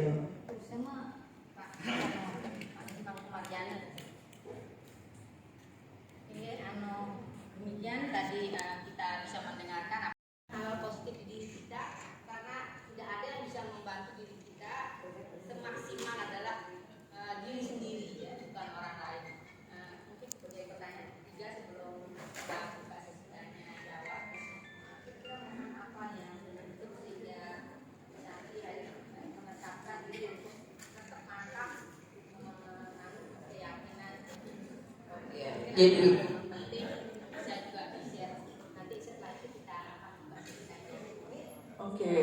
sabar Pak. Oh di sini ya. Oke. Masih ya. Oh ya. Gimana cara memantapkan hati untuk itu? Jadi Santi kalau ke pura itu seperti pulang. Jadi bahasa Indonesia bukan hafal mantra-mantra, curhat aja. Santi bisa, dan itu Santi ngerasa disayangi, diberkati. Jadi ya udah Santi merasa kalau di pura meskipun sendiri Santi nggak apa-apa. Maksudnya dibilang serem enggak, takut enggak, biasa aja Bu. Jadi happy gitu. Jadi kalau diajak malah kayak Santi kalau lagi galau, apalagi Santi seusia Santi ya, apalagi di Bali gitu. Lagi galau ini party dong, enggak. Kalau aku enggak seperti itu, cari masuk ke dalam diri kita. Jadi enggak sibuk menyalahkan kanan kiri, biasa aja. Yang penting berdoa, terus ya udah, yang penting usaha. Udah seperti itu. Jadi sering-sering ke pura pas bukan hari rainan. Kalau hari rainan, Santi insecure. Gak pede, soalnya biasanya bawa pasangan lah sama keluarga lah. Santi nyelip aja di mana kayak gak pede, jujur ya. Jadi kalau hari rainan kayak malu. Jadi mending pas sepi aja sendiri, lebih leluasa curhat sama Tuhannya. Kalau nggak gitu nggak bilang gitu. Masih sekarang masih malu gitu.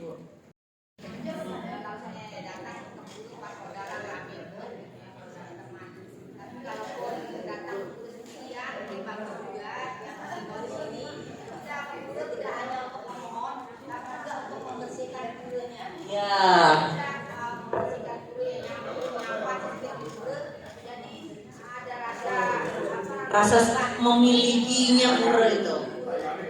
Ada misalnya kita harus juga ingat dengan cerita Karana. Bagaimana hubungan manusia dengan Tuhan, bagaimana hubungan manusia dengan sesamanya, dan bagaimana dengan lingkungan. Jadi kalau kita berpura tidak hanya sembahyang, meminta atau bersyukur, tapi mari juga kita bersihkan merawatnya ya. Baiklah kita. Om Swastiastu. Saya mungkin hanya menggarisbawahi saja. Hari ini rasanya luar biasa saya mendapat pencerahan dari Mbak Santi.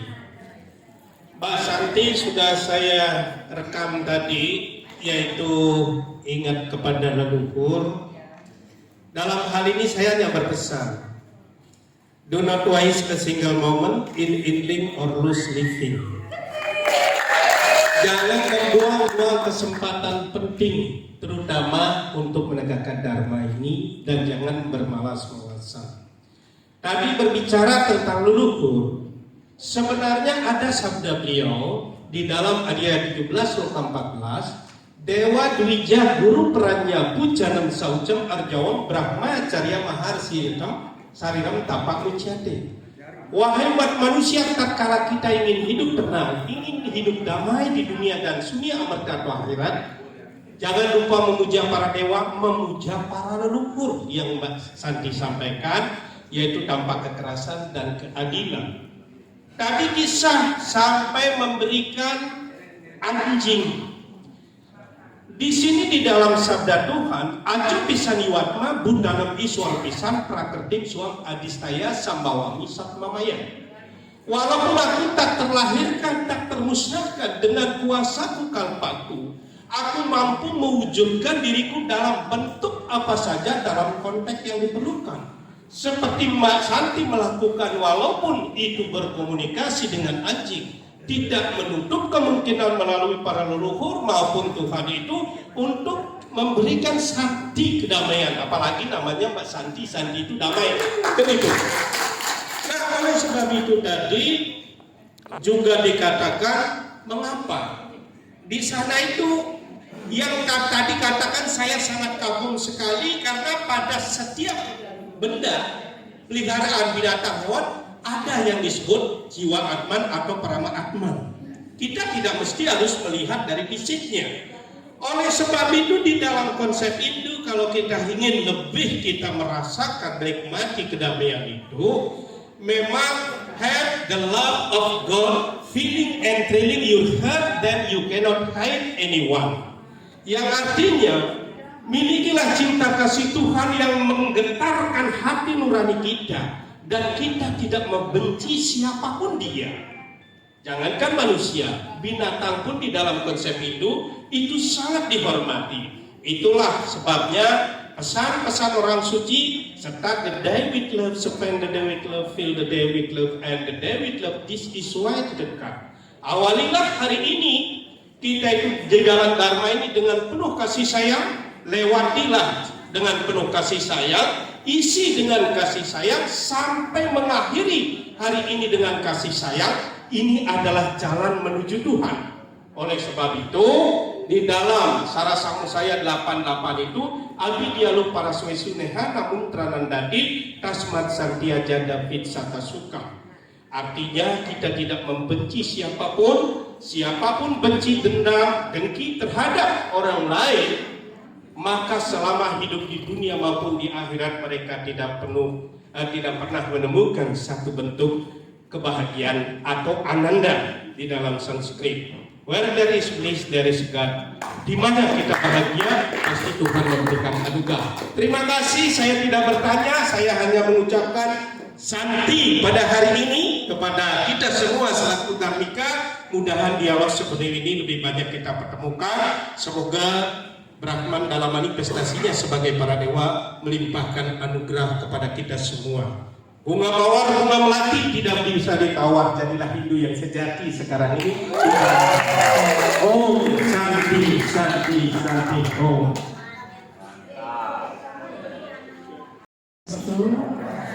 Perkenalkan saya dari Liga, dari Kediri, Ayu ya. Cuma antara ke Ayu panggilan saya. Dulu.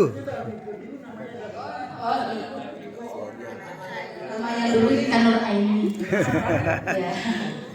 Jadi begini, ini antara pertanyaan atau antara curhatan hati saya yang tidak tahu ya. Cuma begini Bu ya, Mas Satria, terima kasih banyak atas bergabungnya dengan saya kesini itu memberi motivasi dan buka pola pikir saya lagi gitu. Jadi, karena saya masuk ke Hindu ini baru tumbuh 2 tahun ini ya, baru 2 tahun ini gitu kan. Tapi untuk belajar, semangat belajar saya benar-benar pingin gitu. Tapi 2 bulan yang lalu kemarin sempat berkecimpung bergejolak hati saya ketika saya untuk kembali lagi ke agama sama saya. Karena banyak masukan-masukan yang ngapain kamu punya suami kayak gini-gini, nggak pernah ngajarin kamu tua nggak ada gitu kan. Kamu mau belajar hidup juga kamu nggak ada ngajarin, kamu kalau nggak cari sendiri juga kamu nggak bisa belajar gitu. Makanya dari situ ya Tuhan, ya Tuhan kamu bantu saya gitu ya.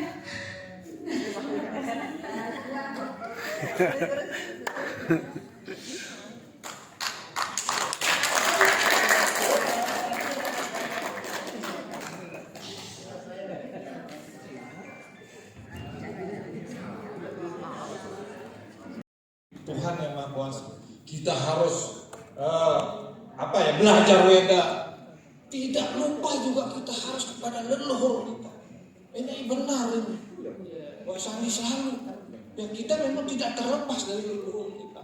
Di dalam sanggah merajang kita ada leluhur di sana yang kita sembah. Di sana kita mengabdi.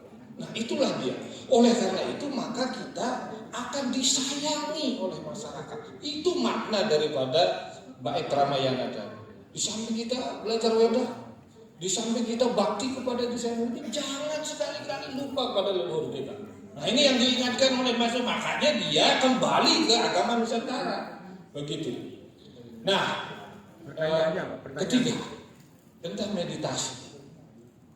Saya pengalaman, tanya istri saya. Saya dulu berpikir begini gagal, pikiran kadang-kadang jelek. Kadang-kadang bagaimana caramu mengendalikan pikirannya sangat kan ya. Ibarat kuda liar ini pikirannya. Dia kalau tidak dikendalikan ibarat kuda liar. Gimana ya caranya mengendalikan pikirannya? Nah kemudian saya itu meditasi Pak. Saya meditasi, saya setuju ya. Tanya istri saya itu. Yang nyuruh istrinya ya? Nah, sebelum saya kawin saya meditasi. Ada perubahan-perubahan luar biasa Mbak Santi. Mungkin ajudannya Sarang tahu bagaimana tempaan saya, bagaimana orang yang akan mencaci maki saya, menjatuhkan saya, baik di parisade, baik dalam kehidupan saya meditasi. Cara meditasi dan meditasi itu yang mengalahkan saya. Dan di dalam doa meditasi saya yang paling kuat sehingga saya bisa berdiri bersama-sama dengan Mbak Santi dan orang-orang ini.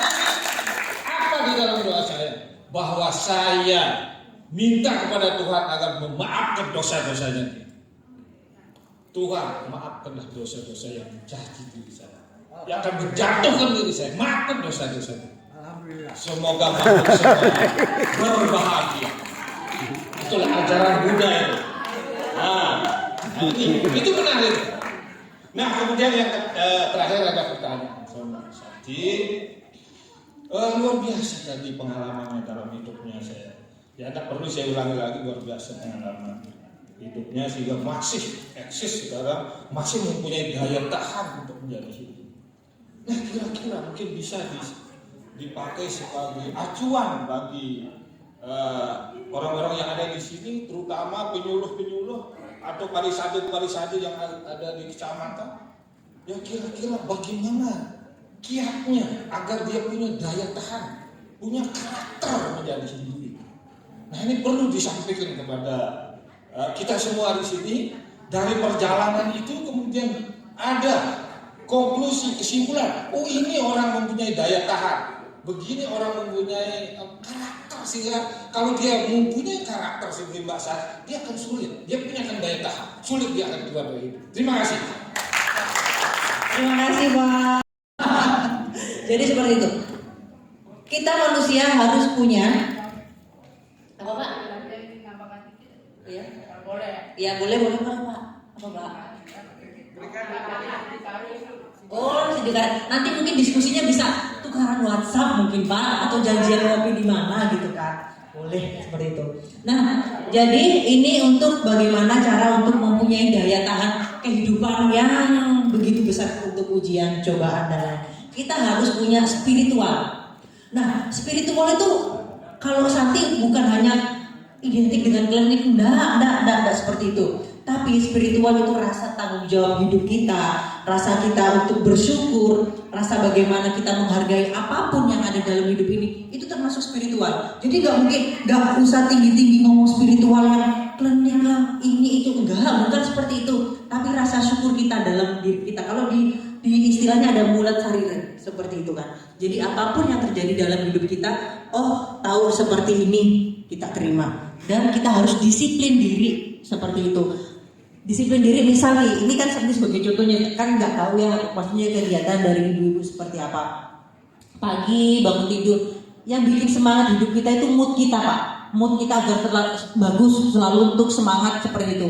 Jadi nggak ada yang berhak untuk merusak mood saya. Santi itu berprinsip seperti itu. Ada orang-orang yang menurut saya negatif, let's go away from here. Jadi yang pertama bangun tidur, Santi dengerin musik aja. Kalau kayak mungkin bisa dilihat di YouTube itu ada Powerful Laksmi. Jadi itu Santi seperti itu. Terus nanti Santi beresin tempat tidur, karena kan Santi memang tinggal di Renon, bukan rumah ya, karena di homestay itu bersihin aja. Karena Santi berprinsip Tuhan gak akan pernah datang ke tempat kita kalau tempat kita kotor. Jadi seperti itu. Jadi kita harus membersihkan itu, meskipun kita rumah kecil besar, yang penting dirawat, disyukuri, dibersihin. Udah habis itu nanti mandi, masak, nyiapin sebenarnya itu nggak ribet. Kalau ada yang bilang itu ribet nyiapin ini, enggak seperti itu. Apa yang Santi masak itu yang Santi sembahkan. Misal Santi masak nasi, tempe, yaudah saya sembahkan sambil kopi atau apa, yang tergantung kepercayaan masing-masing kan. Ya itu aja, karena itu juga nggak memberatkan gitu loh.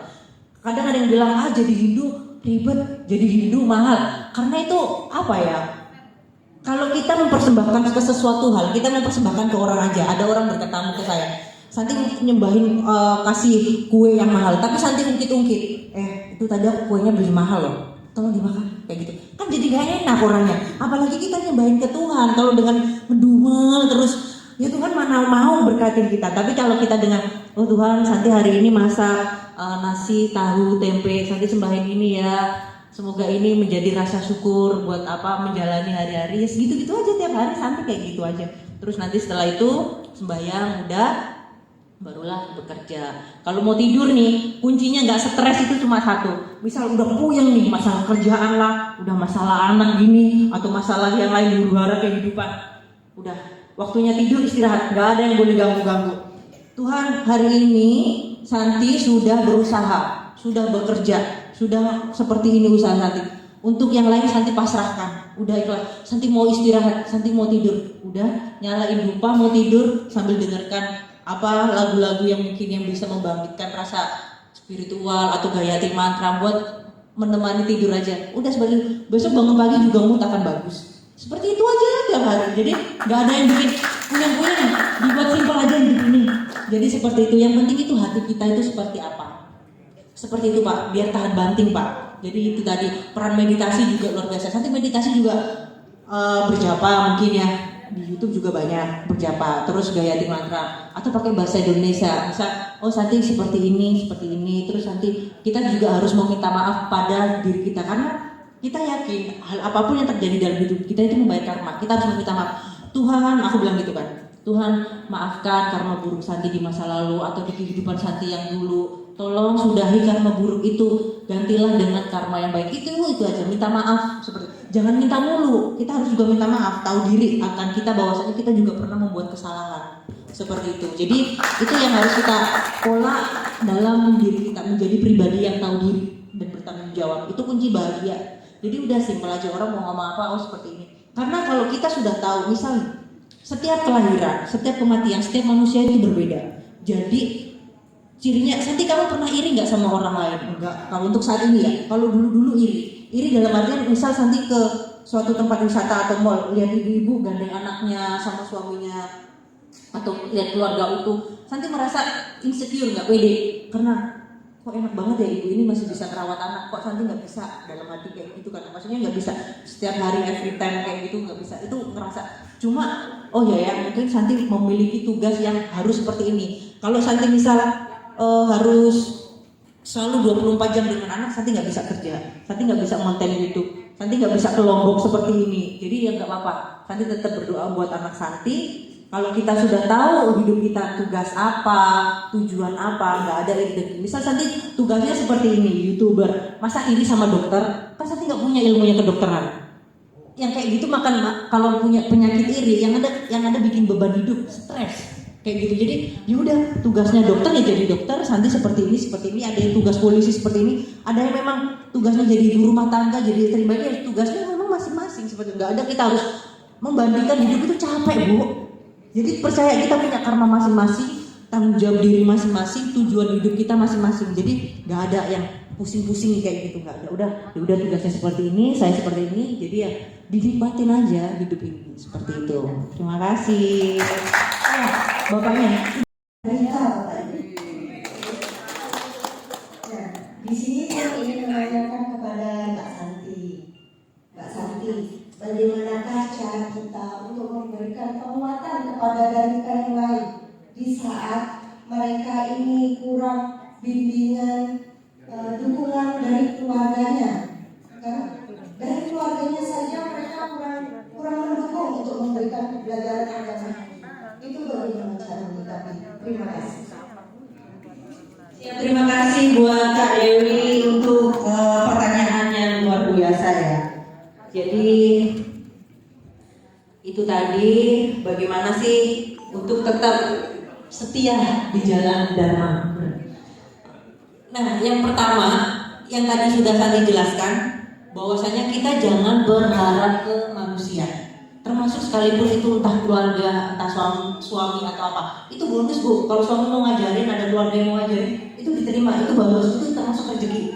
Kita nggak boleh memungkiri akan hal itu. Tapi kalau kita nggak dapat akan hal itu, jangan dicela, jangan mencela. Aduh, suami aku nggak pernah ngajarin agama ini nih. Aduh, keluarganya kayak gini nih, nggak terima. Udah, hal-hal kayak gitu nggak usah terlalu dipusingin. Kita cari aja dengan komunitas aktif di media sosial. Oh ya, ada perkumpulan seperti ini atau di bureau kegiatan seperti ini. Kita akan menemukan keluarga vibes baru yang akan bisa menguatkan kita.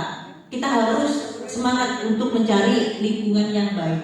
Dan hal-hal kayak negatif itu kita meminimalisir dengan cara bukan kita nggak peduli, tapi membatasi.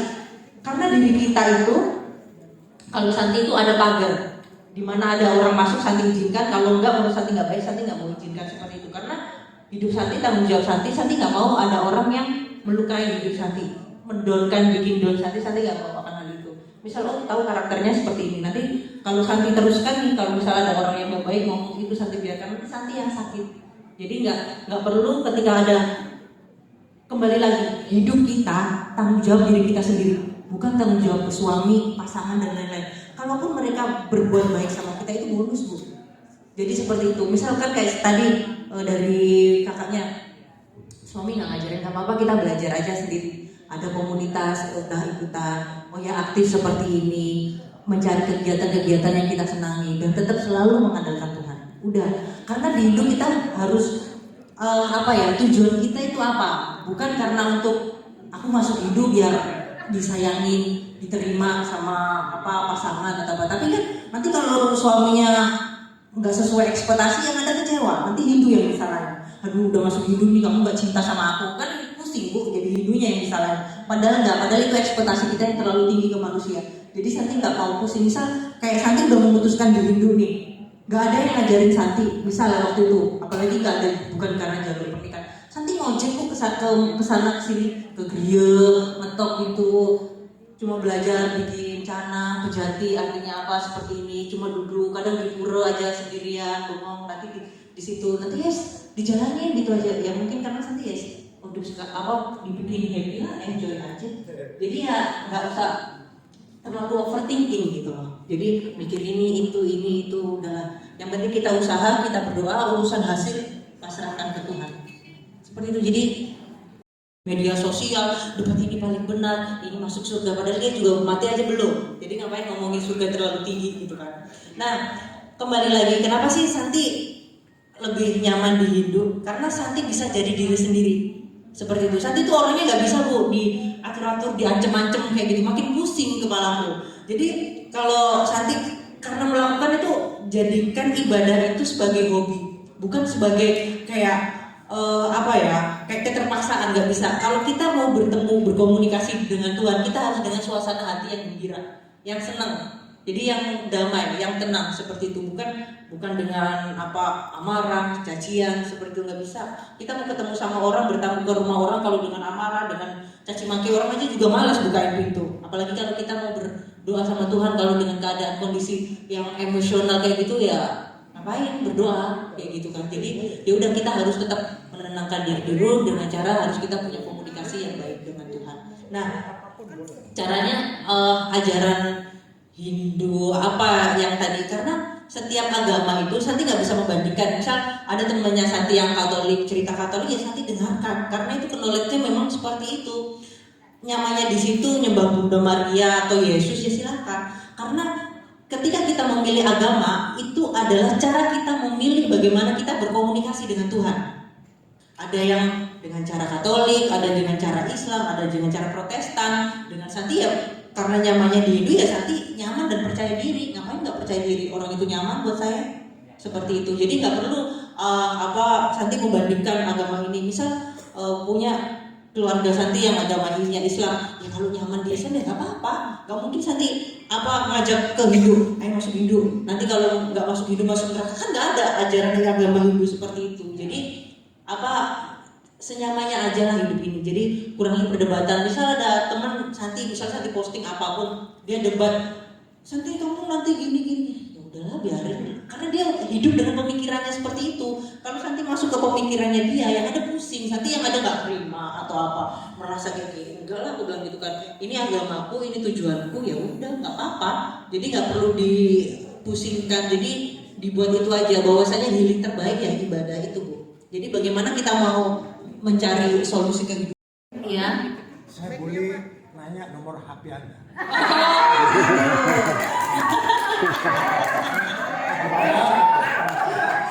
Siap. Saya mau izin membangunkan Anda begitu. Saya sering dibangun gitu.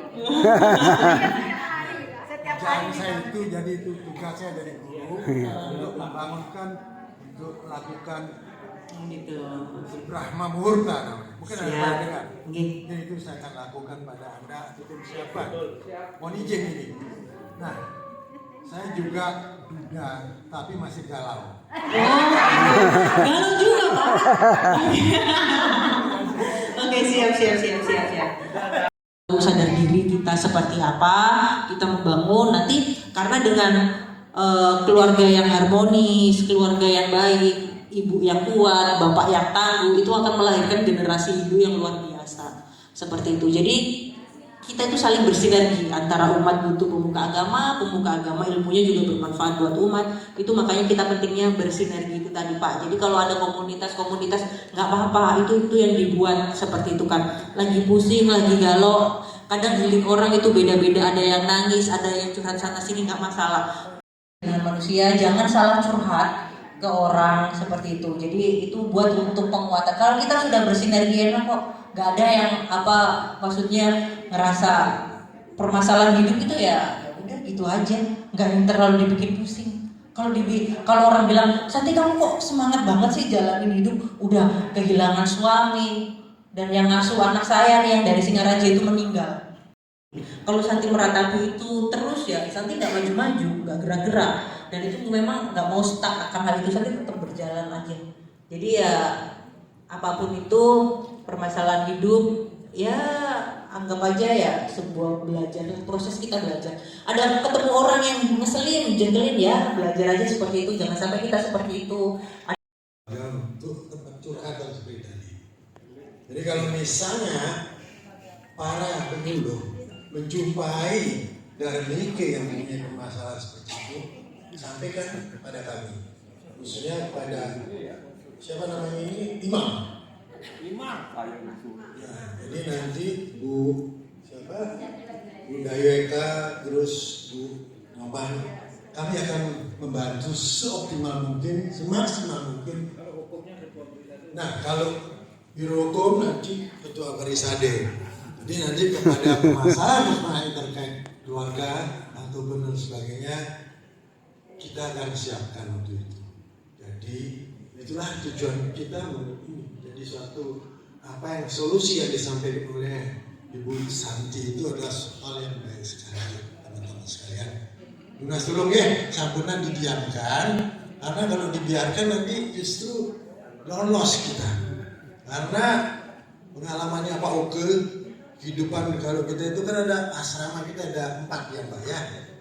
Brahmacari, lalu Grahaste, lalu Wanapraste, dan nah kalau pasangan yang dharmikean begitu, pada saat Brahmacari cintaan gitu, kucing rasa coklat. Begitu masuk Grahaste, sedang maju dekat lagi, terus jadi direktur LTDC begitu kan, kepengnya banyak, tapi begitu pensiun mulai. Nah, kita lihat banyak yang bintang-bintang berguguran, ya kan? Mulai. Nah, ini di sini tempatnya, sehingga apa yang disampaikan oleh Bu Santi tadi luar biasa. Tepuk tangan buat Bu Santi. Terima kasih orang kepada kita, yang penting ya udah menikmati hidup, tanggung jawab akan hidup kita, PR kita seperti apa. Seperti itu Ibu moderator. Jangan buka rahasia dong. Sebenarnya tadi saya mau tanya. Iya. Leluhur Ibu di mana alamatnya? Itu aja, singkat. Terima kasih. Nggak bisa untuk kayak biasanya kayak menerawang gitu nggak bisa Pak. Kalau ditanya leluhurnya gimana atau apa, jujur Santi nggak tahu kayak gitu kan. Tapi Santi meyakini akan hal itu karena menurut Santi leluhur itu seperti sumber mata air Pak. Ya, seperti sumber mata air. Jadi itu yang Santi pakai minum, Santi buat merawat diri Santi, buat masak, buat apa. Jadi sumber mata air tersebut yang harus Santi jaga. Seperti itu. Jadi Santi merawat leluhur itu seperti mengistilahkan, itu seperti sumber mata air. Jadi nggak mungkin Santi harus cari-cari sumber mata air, ya simpelnya Santi larinya di Nusantara dari ibu bapak yang di Indonesia. Ya itu yang Santi rawat seperti itu. Nggak mungkin saya sumber mata air saya di Amerika Pak. Orang saya pesek ya kan, bukan bule-bule kan, lucu kan diketawain orang ya. Terus cari yang lain-lain nggak perlu jauh-jauh. Jadi leluhur itu selalu ada di dalam diri kita seperti apa. Toh nanti misal ada kayak gini, jadi leluhurnya ini apa wujudnya ini, ya itu nantilah siapa yang tahu. Nanti jujur nggak tahu kalau dibilang kayak, nanti kamu masuk video ritual kayak gitu kamu melihat. Jujur saya nggak tahu Pak kayak gitu. Jadi nggak tahu dan nggak mau memaksa keadaan. Yang penting juga Santi ngaku kayak gitu kan. Jadi ya biarkan itu ya yang ada ahlinya ya seperti itu. Kalau Santi ya cuma ibadah, meditasi secukupnya dan selalu menghormati orang tua.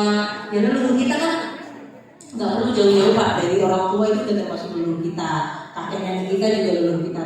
Tapi ya reinkarnasi di diri kita nggak pernah tahu itu siapa. Sometimes kalau kita sering meditasi itu pasti akan dipertemukan Pak. Ada lagi pertanyaannya? Mungkin di sana nanti pertanyaannya bisa disampaikan. Jadi sebelum menutup sesi pertama ini, kita akan minta kepada Santi untuk menyampaikan pemikiran. Oke, silakan. Sebelumnya terima kasih untuk Ibu Gayu untuk sudah menjadi moderator di sini, buat Ibu Sutrini Murti yang pertama kali WhatsApp Santi untuk ngajak di acara ini, luar biasa. Terima kasih Bu atas kepercayaannya. Terus Ibu Made yang Ibu Santi di bandara juga ngajak Santi makan ayam kaliwang Bu. Makasih juga semuanya. Dan Ketua PHDI, Bima Sindu, para pemangku ide istri, terus para panitia yang hadir di sini, sebelumnya Santi ucapkan terima kasih. Semoga acara-acara ini bersinergi. Jadi anak muda mau datang, orang tua atau datang, kita bisa membaur dan berdiskusi untuk memberikan hal-hal yang positif seperti itu. Nah sebelumnya nanti ini untuk pesan Santi sedikit tadi sangat setuju tentang statement Bapak PHDI yang tentang jangan diskriminasi terhadap dharmike, nanti bisa menimbulkan apatis. Nanti Santi mau izin Pak, Santi mau diskusi sebentar, Santi rekam buat masuk di YouTube Santi ya Pak. Nanti tolong disediakan untuk panitia kamera atau handphone nggak apa-apa, nanti biar Santi edit sendiri, karena itu bagaimana cara kita menguatkan kita tetap setia di jalan Dharma. Untuk pesannya ya tetap semangat, nikmati hidup, apapun yang di depan mata kita nikmati itu. Kalaupun ada goncangan-goncangan permasalahan hidup, anggap itu sebagai pembayaran karma kita, sebagai evaluasi diri kita. harus pintar-pintar mengolah rasa, jangan pernah berhenti untuk melangkah, karena hidup ini terus berjalan, hari berganti hari, bulan berganti bulan, tahun berganti tahun. Kita nggak pernah tahu tahun ke depan kita seperti apa, besok aja kita hidup dan mati seperti apa. Jadi don't overthinking, selalu menyayangi diri kita. Berterima kasih kalau mau tidur, terima kasih ya kakiku, terima kasih tanganku, terima kasih jiwaku, terima kasih pikiranku sudah bisa diajak kerjasama dalam hidup ini. Kita harus banyak-banyak terima kasih, bersyukur terhadap Tuhan, kepada leluhur, terus kepada anak-anak kita, kepada keluarga kita, ataupun ada yang perdebatan atau apapun. Sebagai Dharmika, udah gak usah dipeduliin, gak usah buang-buang energi, udah fokus aja hal yang bisa bikin kita lebih baik, fokus diri sendiri, kurangi stop berdebat orang tua nggak setuju gini, ya udah nggak apa-apa. Yang penting kita tetap mendoakan hal baik, jangan berdebat seperti itu. Jadi nanti yang ada kita sakit hati sendiri, hubungan sama orang tidak baik. Tapi kalau kita bisa membuktikan bakti kita kepada orang tua atau kepada keluarga atau apa yang lain, ya itu pasti nanti kan lambat laun juga akan dilembutkan hatinya. Tetap semangat, tetap ceria. Kalau apa yang bisa bahagia selagi itu tidak merugikan orang lain, ya dijalanin aja, nggak apa-apa kok. Seperti itu. Terima kasih. Mari kita tutup dulu ya dengan para Mas Santi ya. Oh belum Bu, oke. Udah. Nanti kita Pak Santi bareng-bareng. Oke siap Bu. Kali ini nanti hanya ingin menyampaikan saja bahwa sebagai Dharmika kita harus tetap semangat belajar untuk berubah menjadi lebih baik lagi. Apalagi tadi sudah banyak sekali hal-hal yang baik yang bisa memotivasi, yang bisa menguatkan, yang menjadi inspirasi dari Bapak Ibu sekalian di sini. Jadi semoga apa yang kita lakukan di sini dengan dukungan dari Forum Keluarga Bina Supina ini bisa berkesinambungan dan memberi manfaat untuk kehidupan Hindu yang ke depan dan lebih baik dan lebih banyak lagi. Nah, Sampura yang tutup dengan para Santi. Om Santi.